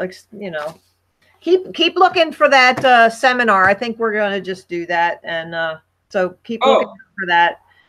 Yeah. I have one thing that I want to say is that I'm hitting the boardwalk, but in Point Pleasant still, but that's going to come to an end soon. And I can go anywhere in like the tri-state area, New York, New Jersey, Pennsylvania. I don't want to go more than like an hour and a half. Maryland travels an hour and a half to see me. But if anybody listens to this and wants to contact me, you can hit me up at David@zoomtruth.com, I guess, to to tell me, you know, that you wanted to get together, because I would like to do that. You know, the more people who are with me, I think the more impact we make when we go out there. So, David wants to jump on the stream. You guys okay with that? Can I invite him on? Yeah, 100%. Okay. David, give me a second. I'm gonna check my email and see if he emailed me. I'm going to say that too. I also have the offer out for anyone that I know. I have to meet with you ahead of time, but I will bring the banners to you, to your location within an hour and a half or so of my location, and come and set up. So if you want to go to a flea market and buy a little space at a flea market, I will come and set up the banners and we can, you know, hit your area. So, yeah, so take that. I tried to give that offer out, and I'm offering it to anybody else in the tri-state area, right, Dave? We'll get Dave to come with us. Yeah, heck yeah. Well, we're going to be in Ocean City, New Jersey, right, on this coming Sunday? The 2nd, yes. Yeah, it's Sunday, right. Yeah, this coming Sunday, September 2nd, that is. The 2nd. So, and there's going to be, I bet you there's going to be at least 5 or 6 people there, maybe more, right? Right, right. So that's another good one. Yeah, 10 o'clock in the morning. Yeah, we're going to try to be there at 10 o'clock in the morning. I think early is so early, though. There's not as many people on the boardwalk, man. But whatever. Don't worry. You guys do it. David? Yeah, I hear you. I hear you. Well, it's your gig. We'll do it. Well, you can come at 12, you lazy bum. Well, I'm going to. Lazy. All right. David, if you're listening right now, please email me at redpillchicago@gmail.com, and I will give you a link to the live stream. Oh, so, yeah. If he's on Hangouts, then you can just add him. Oh, yeah. Actually, do you know his Hangout name? Hold on. Let me jump out. That's a good idea. I'm going to just look it up. You don't? Yeah. I'll look too. TRH. So, in the meantime. Tell me how to put the comments up running. Do I have to have a separate window for that to happen? Yes, you have to open up a separate window, and then I just figured out finally to probably make it smaller so that way, you know, it's not always on top of the actual video, because it gets a little confusing when you see different people talking. Well, maybe it's better that I didn't have that distraction. It's a little weird. So here you want to. Okay. Yeah. So anyway, yeah, I was trying to locate Dave. Well, you know what? You know what? He just hit me up. All right, we're good. We're golden. Okay, because we can work, man. You're good at this stuff. You are really strong. It would take me hours to figure that out. We are golden and sent. So Dave should be joining shortly. All right. So back to the topic at hand. We were. What is on your list? Did we really cover everything on your list? We most definitely did. We started off. We went over activism, the future. Oh, future of activism. We kind of touched on how to improve it today. We touched on how to build a better world, and why should we care? Why should we care? I think we've touched on that, you know. And if you don't know why we should care, then you got a problem. And then, yes, take questions from chat. Yeah, I mean, we hit everything, and then we went over everybody else's. So, you know, as soon as Dave hit, you know, David Weiss jumps on. Go ahead, Marilyn. Yeah, what were you gonna say? Yeah, I had a list here from the other day when we were talking, and beautiful. Yeah, the 30-second elevator speech. That was yeah. But everybody needs to rehearse this, and you rehearse in front of a mirror. You go in your bedroom and you shut the door so nobody can hear you make mistakes, and you rehearse in front of a mirror. That way you get to see your own facial expressions, see how you look to others, and then you get a 30-second elevator speech about flat earth. And you have something in your hand, like one of these cards or one of these cards, and you just practice a 30-second little speech, and you say, here, you can look it up. Have a great day, and you walk away. See, you're dropping a bomb, but you're giving them some information. So here's the other guy. David! Hey, what is going on? Hold on a second. I'm trying to get my earpods to do your thing. Oh, so that's what he looks like. Okay. That's me. hang gliding, One second. windsurfing. What's that? Are you windsurfing in that picture? What is that act that you're doing? You're Oh, hanging on to. that is kite surfing. Is my image my camera not on here? Oh, I see you now. Every once in a And while, we can see you hear me? Now Yeah. I just hear you no camera, but before we had camera Hold on. and Hold whatever. on. Hey, David. I'm just. There you go. Perfect. Hey, everybody. How's it going? Hey, what's What up, were you Dave? thinking? What's on your mind? Where were you thinking? I So- love hearing from you. I love your Yeah, so thoughts. thank you. I didn't catch everything. I didn't catch everyone's drift, but I think I got where you guys are coming from, and everybody has different ideas. Like the idea of everyone having the same T-shirt, great idea. Okay, but it could happen. Like if you're all going out in Central Park and you have 50 people wearing the same T-shirt, that's cool. But everybody has different ideas, and everyone's different ideas add to the soup, right? Because there's some ideas that aren't going to resonate with some people. There's some T-shirts that I hate that other people love, but those T-shirts will wake up other people. And by us all getting better at what we do, you know, like I don't like some of the things Mark Sargent did, okay, back early on. But I'm friends with Mark, and I've talked to him so many times that I've suggested things, and he's changed what he's done, and he's given me suggestions along with other people. Yep. Where we all get better over time. There's just so many people attacking other people, saying, Yeah. you know, you're horrible what you do. Well, I lost my sound again, but No, we still hear you. yeah, no. It's rather than that. It's I love when people give suggestions like, hey, you know what? I think doing this is better. You know, there used to be only a couple of people doing activism. Now you're doing it. I mean, I think I discovered Authentic Intent was like the first activism guy that I saw, and now Roxanne. Now her style is don't even talk to the people. Let them come to her. That's good for some people. Dave Murphy, a little more engaged. You guys walking around with the sandwich board, you know, super nice attitude. Hey, have you heard about it? All of that together. Good. If we all did the same thing, it would be horrible. I don't think we would reach as many. Good point. And then getting to the conference. The conference, in my mind, is a giant meetup. It's literally the most well-organized, most advertised meetup of flat earthers. And again, 99 out of 100 people there, probably less, but maybe 5% of the people are not flat earthers. That would be amazing if that was the case. But it's Right. Let's assume that it's all flat earthers. Okay. What it does is, when I went to the conference last year, I have to tell you, it was the greatest thing I've ever done. Okay. Being around, 500-600 people that think alike, that are awake, that are aware. I made friends that will be lifelong friends. I like you guys. I only seen you on the internet. Meeting in person, it has made me more active. It has made me more confident to go out there and talk to people. To in my real life, I have my internet life and then my real life.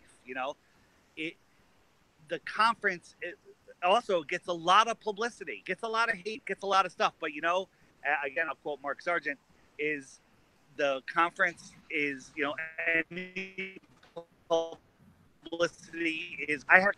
So I think that the conference is a real important part of this. But guess what? So is what you guys are doing. So is this hangout. So are my short videos. So are the long produced videos like ODD. All of it just makes us that much better. Yeah, it all adds up. But does it but don't we turn into a giant echo chamber? Remember how you said I'd rather talk to 100, one person who doesn't know the Earth is flat compared to talking to 100 flat earthers. And absolutely. So that's what I say. Like these big hangouts, like I said in the other comment, Globebusters. It's basically you're preaching to the choir. But yesterday, I don't know if you guys caught yet, brought out some great information. If you guys didn't catch how they destroyed the Discovery Channel and exposed them for the frauds that they are, I did. Education. Globebusters is a college course in flat Earth, and Yeah. it's giving us all the ability to respond to these trolls, you know, and ball heads and shills, whatever you want to call them. It's giving us the information. So yeah, they're preaching to the choir, but guess what? The choir needs preaching to. I Right. need preaching to. All right. So yeah, you know, like I make my short videos because if you're a ball earther and think flat earth is ridiculous, you're not going to watch an ODD video. It's too long. You're not going to watch one of your hangouts. They're too long. Okay.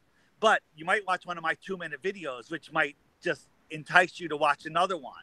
So my short videos, along with, you know, other long, well-produced videos, along with activism, along with, oh my God, there's a conference, along with the billboard that we're putting up at the conference. All of this is putting flat earth, flat earth. One of you guys said it before, flat earth, flat earth, flat earth. It keeps going. I forget the girl's name, but you were saying it. As long as you just keep slamming them with flat earth, they're going to start looking into it. So making us all the same, it's not going to work. And I hate the idea, but feel free to push it because in some cases it does work. All right. What I hate doesn't matter. It matters if you can get somebody to like what you're doing. Yeah, but hey, Dave, Dave, the thing is that that's completely wrong.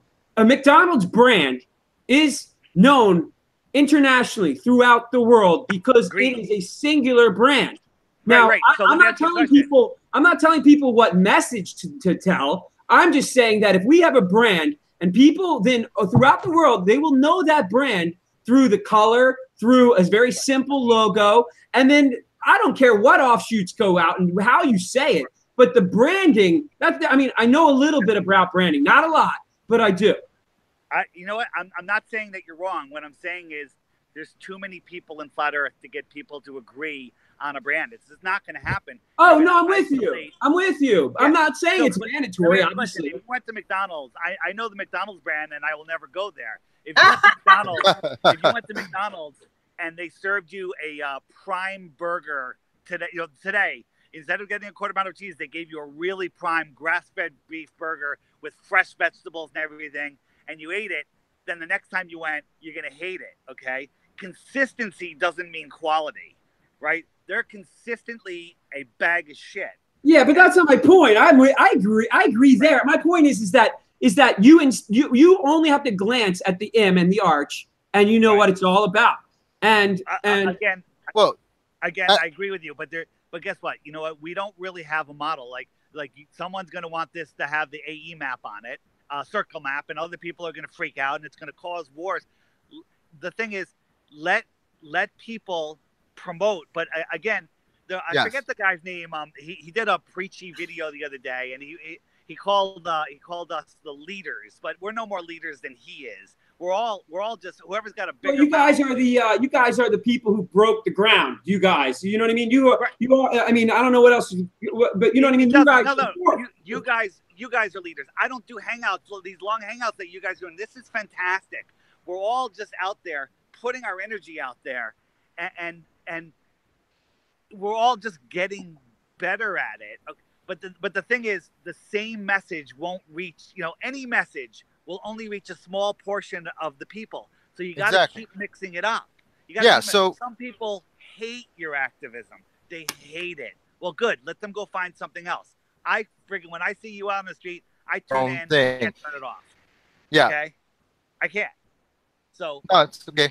Yeah, and it's funny because I do like the NASA Lives T-shirt. Like I get it. Like that will resonate with certain people more than a flat Earth T-shirt will. So that means we'd be losing an opportunity. But like when I don't know, I hear what you're saying. Yeah. Dave, what is the girl's name? What's your name? I'm sorry. Marilyn. Marilyn, you said that you have to say it. It's like advertising. They gotta see it 4 or 5, 10 times before they actually respond to it. So I've been wearing flat Earth T-shirts, all different kinds, and I'm convinced that ballers don't see them, that they're actually invisible, that they're seeing like a smiley face and they don't actually see it. But now that everyone's been hit with flat Earth so many times, people are all of a sudden starting to notice my shirts. I was just down in the islands, and every morning I was trying to do a sunrise, but there was always clouds. But I was live streaming a sunrise, and I had my "The World Is Flat" shirt on, and people were coming up to me and asking me questions. A couple of them are on the live stream, and everybody was receptive to it. So things aren't like they were a year ago or 3 years ago. They're changing. Wear the T-shirt that you can respond to the best. Yeah. And let it happen, because it's happening, and it's happening faster and faster. I agree. I really do. So again, listen, if you hate what somebody's doing, my suggestion is do what the opposite of what you hate.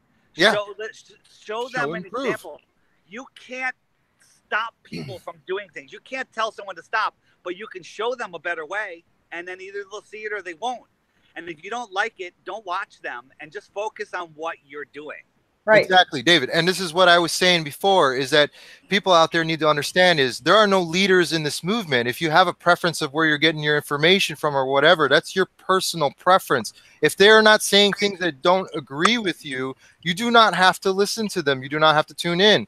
The point here is that you should be your own leader and your own discerner of truth. You should be able to go out there and do your own footwork and understand the story to how you see it.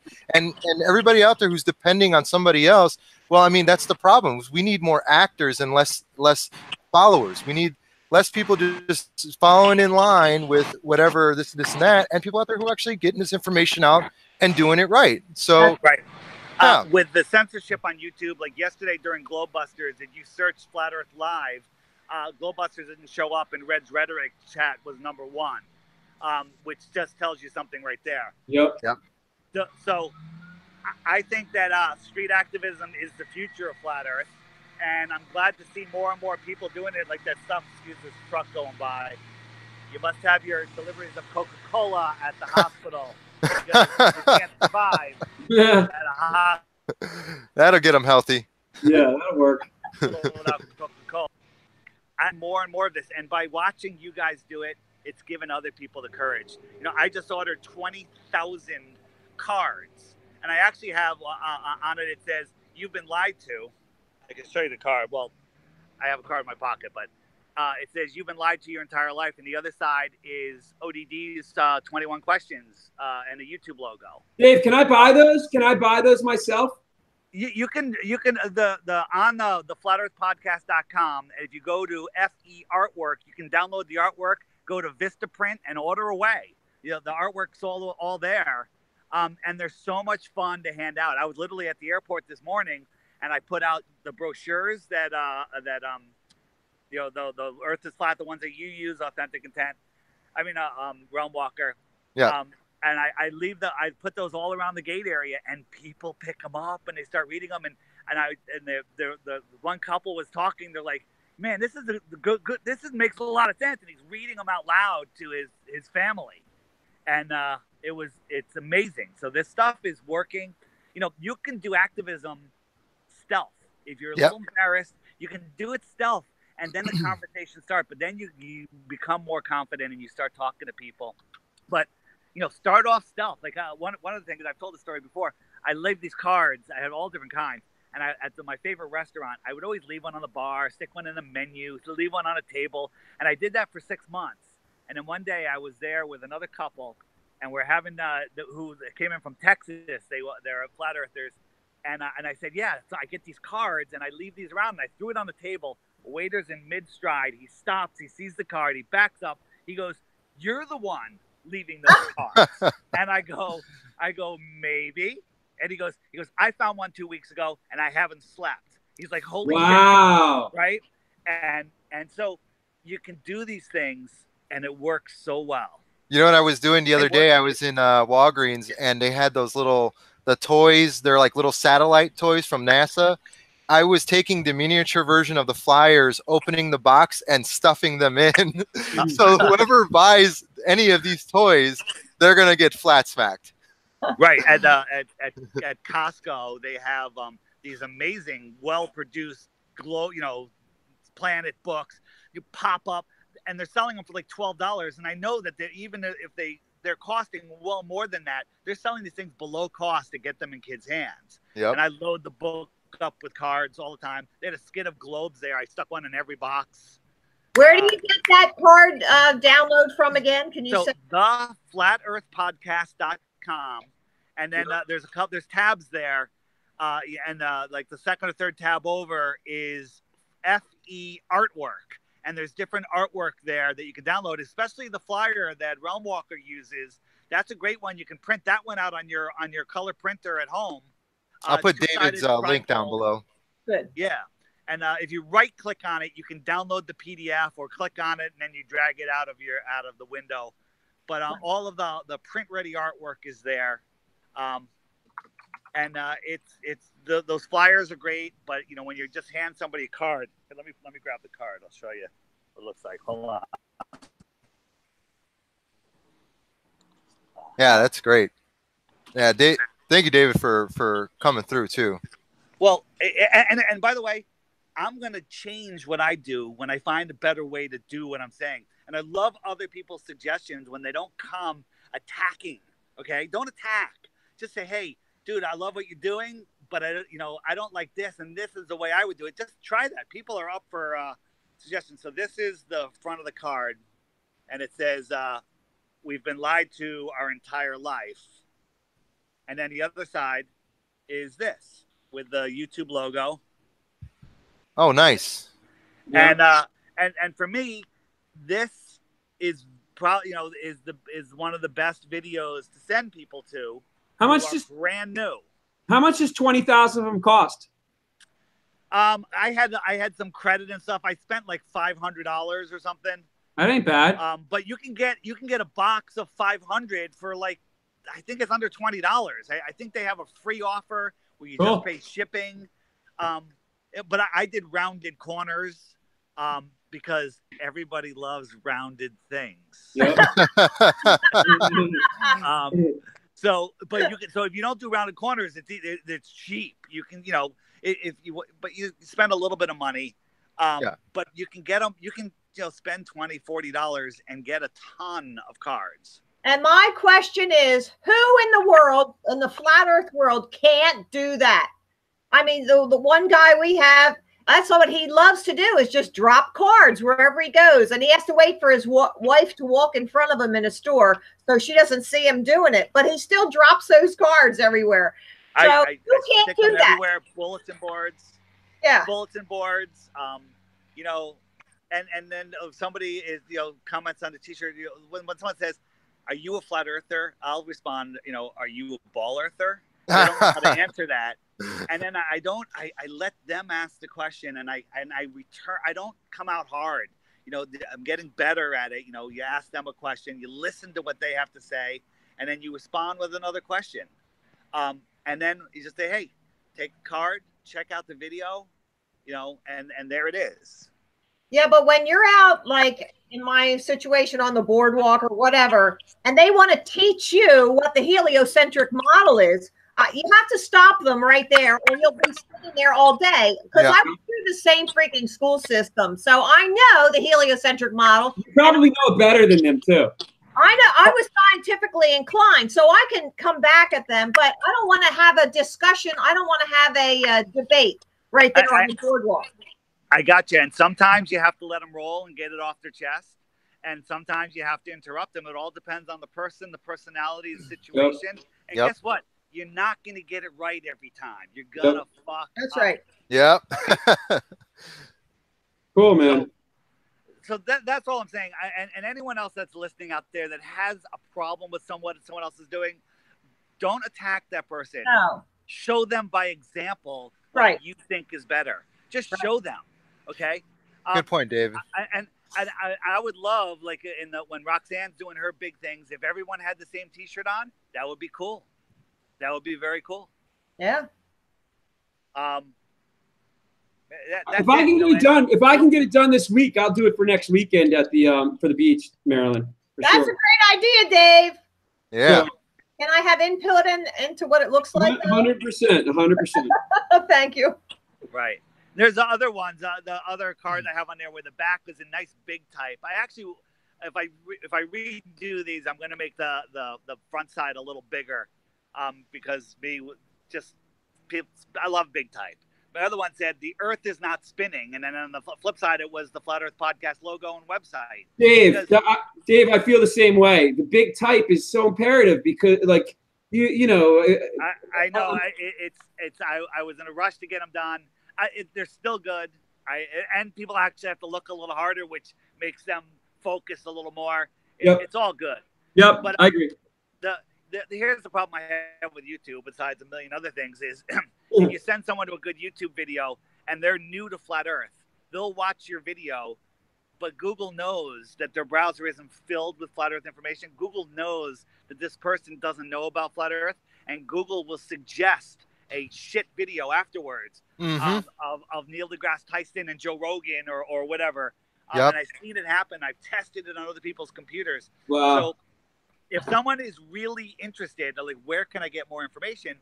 Well, one of you was talking about what's a great website that everyone can agree on. Well, there isn't one that everyone can agree on. But what I've done is I've taken most of the best videos, you know, and there's more, and we're adding more all the time on the Flat Earth Podcast page, Must See Vids. And if you can get someone to go to that page and watch a video, YouTube isn't going to jump in there and suggest a shit video. And there's a whole bunch of good stuff on there. It's all quality videos. And there's subcategories. You could say, oh, moon stuff, you know, NASA stuff, and it'll sort them. The flatearthpodcast.com. Then Must See Vids on the top. I'll actually put that link down below too as well. Now, by the way, it's a little difficult to navigate on a phone, on an iPad or a computer. It's much better because it is a big site.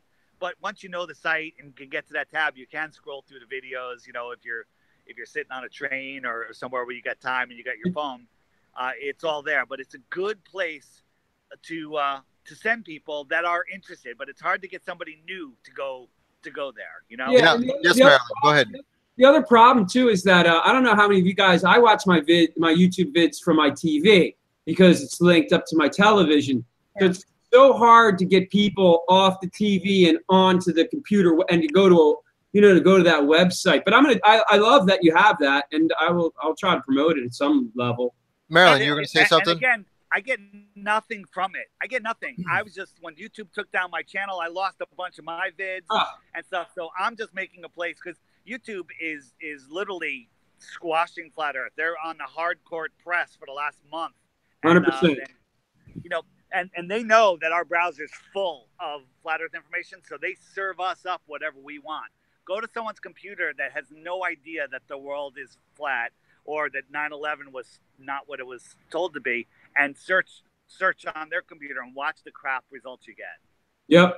So, we also have a website. It's flatearth101.com, where you can get cards. You can get all the banners that I've used in my activism. So and there's also pictures of our activism that we've done. So you can look at that too. I think I have a page on there too for Flat Earth Chicago. So yeah, he was nice enough to give us our own little spot there. So thank you, David. Yeah. All good stuff. I'm ambivalent to what website you go to. Just get the information out there. You know, like I say with my videos, take my video, put them on your channel, monetize it, cut my name off. I don't care. Use it any way you want. Use it. You know what I really wish? If somebody listening right now, if somebody would go to my channel and make a backup channel and put every single one of my videos on that channel, that would be amazing, because they're coming after me, and my channel, I know it's going to disappear again. Yeah, no doubt. Yeah, man, it's scary thoughts. Yeah, it's like a totalitarian regime. Yeah. At some point, you guys. I mean, I think at some point there won't be any Flat Earth videos being shown on YouTube. Is that you guys see that or no? It's a very big possibility. I've heard reports, and I've been looking into it, that on Facebook they're deleting Flat Earth memes. Yeah. I heard it. Yeah. Where do we live? Yeah. So again, more street activism, bigger street activism. Yes. And by the way, I'm in Connecticut. You know, next time you're in New York, hit me up. Let me know when you're there. Maybe I can join. Oh. Woo. You were doing. There was someone that was doing it, and CC was there at Times Square. Yeah, I organized that. I'm right outside New York City. I'm in Connecticut. Right. I organized the Times Square thing. All right. Well, let me know. And I also go to Boston because my daughter is up there at college. So I'm going to meet up with you one of these days. Okay. That's a promise. Right. Awesome. I got to go inside. It's 900 degrees out here. Thank you. Thank you for joining us, David. Thank you so much. We'll put that's your link because below. of the angle that the sun is coming in is heating me. It has nothing to do with the sun is right there.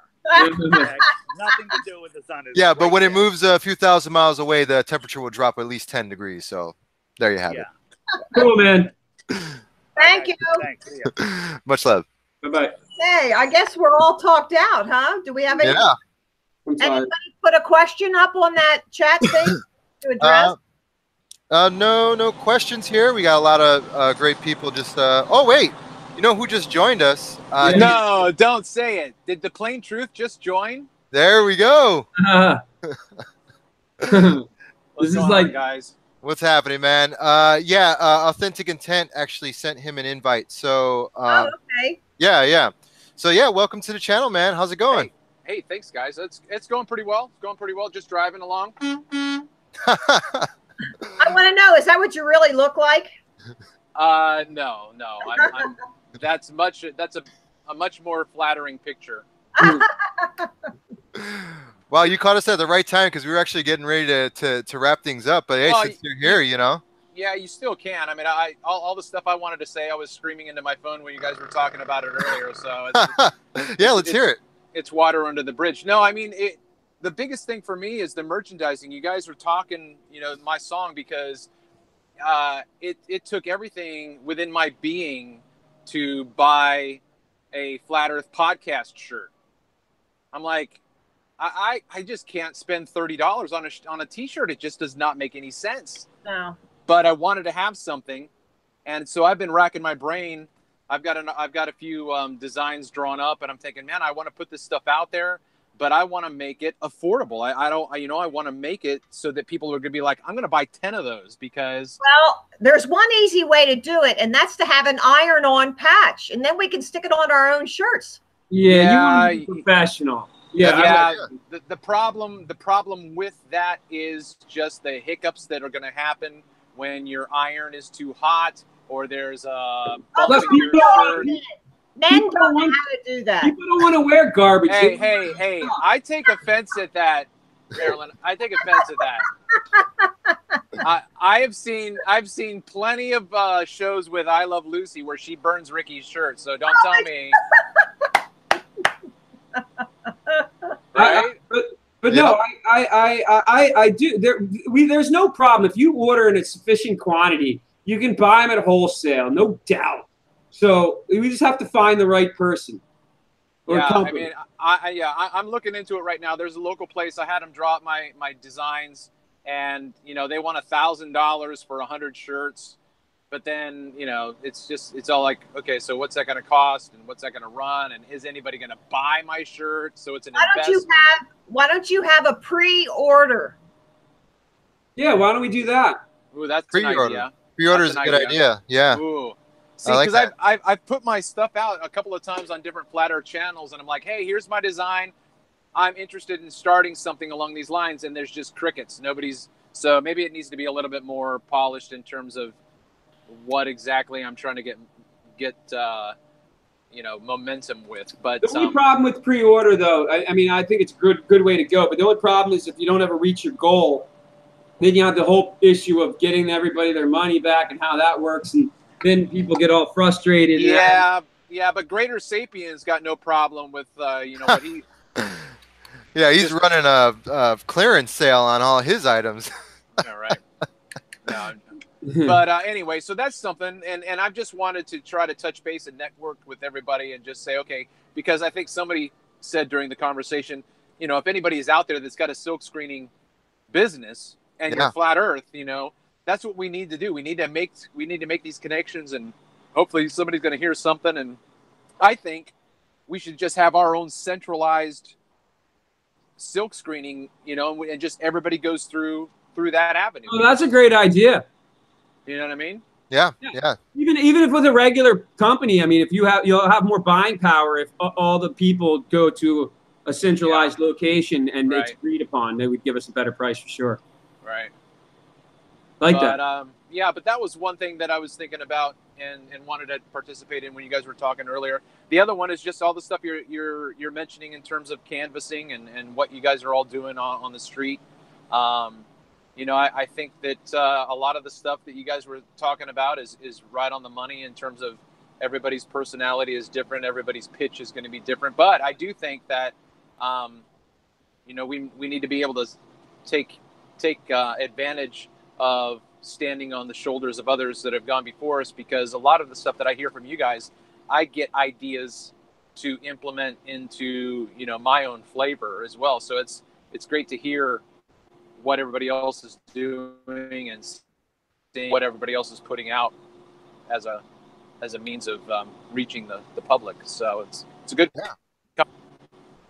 Awesome, man. Yeah, that's great. That's definitely exactly what we're talking about. You know, it's good that now we're actually starting to network as a community in the activism world, because that's one of the reasons why I started this whole hangout session, is so that we can like outreach to all you guys out there and start networking and closing connections so that we can make things happen. And we have a lot of ideas and we got a lot of different directions we want to go, but we all have one message that we all agree on, and that is the earth is flat and people need to wake up and see this. So yeah. And if anybody's out there who's in Maryland, I've got a Flat Earth Maryland group on Facebook, and haven't come across anybody. So if anybody's out there, you're in Maryland, look me up and let's do a meetup. I'm going to come down to one of your meetings. That'll be great. I can do that. Well, yeah, I'll let you know if it comes to that. I mean, I'd love for something to happen. So I'm just I have a Facebook Maryland page, and I don't think anybody signed up. I'll look on it, and then I'll send them over to you instead. Okay. Yeah. I'm north of Baltimore, so that's where I'm at. Yeah. And if anybody in Chicago is looking to meet up, we have our Meetup Chicago on meetup.com. So look us up, and you can join in on the fun. Flat Earth Chicago, Meetup Chicago. Flat Earth Chicago, Meetup Chicago. It's Flat Earth Chicago. And we have Facebook pages for Flat Earth PA and Flat Earth New Jersey, where we post our events. And in the summertime, it's usually an activism event. In the wintertime, when it's too cold to be outside, then we just have like a restaurant meetup. But, you know, I heard also that somebody said the malls are now considered the square. Yeah. So can we go in the malls and do activism there? I haven't looked into it that much, but I'd love to do that. Yeah. We ought to do something when it is wintertime. We ought to do a Christmas Carol Flat Earth style. Yeah. Great idea. Use all the tunes and just rewrite the lyrics. Just turn into Flat Earth tracks. Yeah. All right. I'm digging it. So that'd be hilarious. Yeah, Flat Earth caroling. Unite and Create for Life just said, I would like to meet up. I'm going to go on the site. So that's cool. You know, one person at a time will build this thing up, and then it'll just keep building. Yeah. Awesome. Exactly. So much love. Yeah, definitely. So you guys want to add anything else to today's conversation? You want to say anything? Anybody else? No, I would just say if anybody's sitting on the fence, you know, just take that first step and just suck it up and talk. I was in a courtroom lobby because I had to get a reschedule for a traffic violation, and it was absolutely empty. It was yesterday, and there was an officer there at the scanner, and he was just sitting there looking bored. So I walked over to him, just started the conversation, and we were talking for over 30 minutes, and he just kept firing questions at me, and it was just great. So, I do the same thing. Yeah. That's one thing everybody should be doing right now, is that, you know, whenever you're in a situation and you can communicate with somebody, talk about the flat earth, bring it up, you know, at least just mention it. Even if you're embarrassed about it, then do it in a negative sense. That bring it up in a joking term. Oh, you heard about this crazy flat earth idea? Whatever it takes for you to grow the cojones to go out there and talk about this, do it, you know. Baby steps. We'll all get there. Yeah, because this girl right here has bigger cojones than a lot of the flat earth men out there. So get them. Someone else, it's not about you. When you go out, it's not about you at all. Nope. It's about the flat earth, the subject. So let them laugh. They're laughing at the subject. They're not laughing at you. Yep. All right, so let me toot my own horn. So my channel is The Plain Truth. Last week, I'm driving up to the same place right now up in Massachusetts, and there was an open mic at this yuppie coffee bar. Woohoo! And so I had a song that I wrote in the style of Pearl Jam's song "Just Breathe." So I got up and read the poem. I was going to have it live streamed, but the girl who was supposed to video it just dropped the ball. I don't even know what happened. Anyway, so I went through it. I did the whole thing, and flat smacked him with a flat Earth song. And then the next day, I was going down through Maryland and just happened to be in the right place at the right time of a place that does karaoke, and I know about that. And so I then sang the song, but I got that on live. So that was live on my channel last week. So, oh, that's awesome. I'm gonna look at that. But yeah, so whenever I'm in a bar or in a restaurant, I always try to sit at the bar because that's easier to talk to people. And my opening line is, would you like to have the most disturbing conversation you've ever had in your life? Good one. Wow, that's beautiful. Because they're like, okay, what the hell is this conversation going to be about? Sure, yeah, what do you got? And then I just walk into I get my pint of beer, and I go through the whole mechanics of water, and I show them that it's level, and I've got them hooked because they know what I'm talking about, and then I just walk them through it from there. It was really interesting. One of my conversations, before I got to the punchline, the girl goes, "You're talking about flat Earth, aren't you?" Genius. So yeah, it's just you just got to take that first step. Yeah. Yeah, guys, you should be really easy at pickup lines. I mean, didn't you have years of practice at that? Holy cow. Oh, I was horrible at it. So yeah, there you go. But I'm good at flat Earth. I don't know. Maybe I suck. Now your days of pickup lines are over, buddy. Yeah, I'm being locked down. That's for sure. Oh, I'm already locked down. I'm sorry. that's right. You tell her. In case she's listening. By choice. So yeah, David, how about you, Ben? You got anything to add? No, I think we got a lot here on already to come up with and to work on. So I think We got a lot of work to do. We got a lot of work to do, and we got a lot of networking to do. And Plain Truth, I would love to network with you. So hopefully we can communicate more. Definitely. Dave just subbed you, Plain Truth, just so you know. Awesome. So yeah, let's hook up. Let's work together. Let's make this a reality, and let's get people out there awakened. Yeah. Do whatever we can. Flat smack the heck out of people. Everybody, you know your role. So Yeah, I think we all got the memo on this. All of us. So this is our job. This is our mission to do something like with this. So yeah, we all have to take this seriously, and we got to have a plan. We got to plan our work and work our plan. So let's get to it. Stick together, and we need to really stick together. Yeah. all right, so you guys hang out for a second on. Yeah, actually, right now we're heading over to Navy Pier for some activism, me and Flat Earth City. So catch his show live. He's going on live in a few hours, about 3 o'clock. So be sure to tune into his channel and see what he's got going. But yeah, we're going to wrap things up, guys. Everybody in the chat, everybody here with me, stay on. I'm going to stop the broadcast. And one more thing. Yeah, go ahead. For Spanish-speaking people, like if you know Spanish people, like Critical Inception just said, he's got a guy who has a few videos, Howard George Stirrup channel for Flat Earth, Critical Inception. He's always on this stuff, so I just figured it was important. Sorry. I'm sorry to interrupt too, man. No, that's amazing too. And then, yeah, definitely. And we would actually looking for somebody who speaks fluent Spanish, who writes fluent Spanish, to do some translations for some of the media. So contact me or anybody here on the panel so that we can get that going too. So with that being said, guys, thank you for joining us on our live hangout.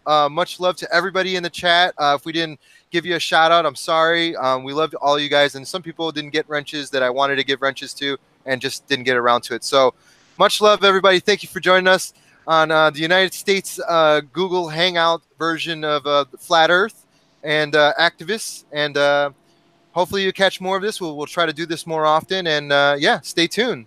So much love. All right, guys. Bye. Bye bye, everybody.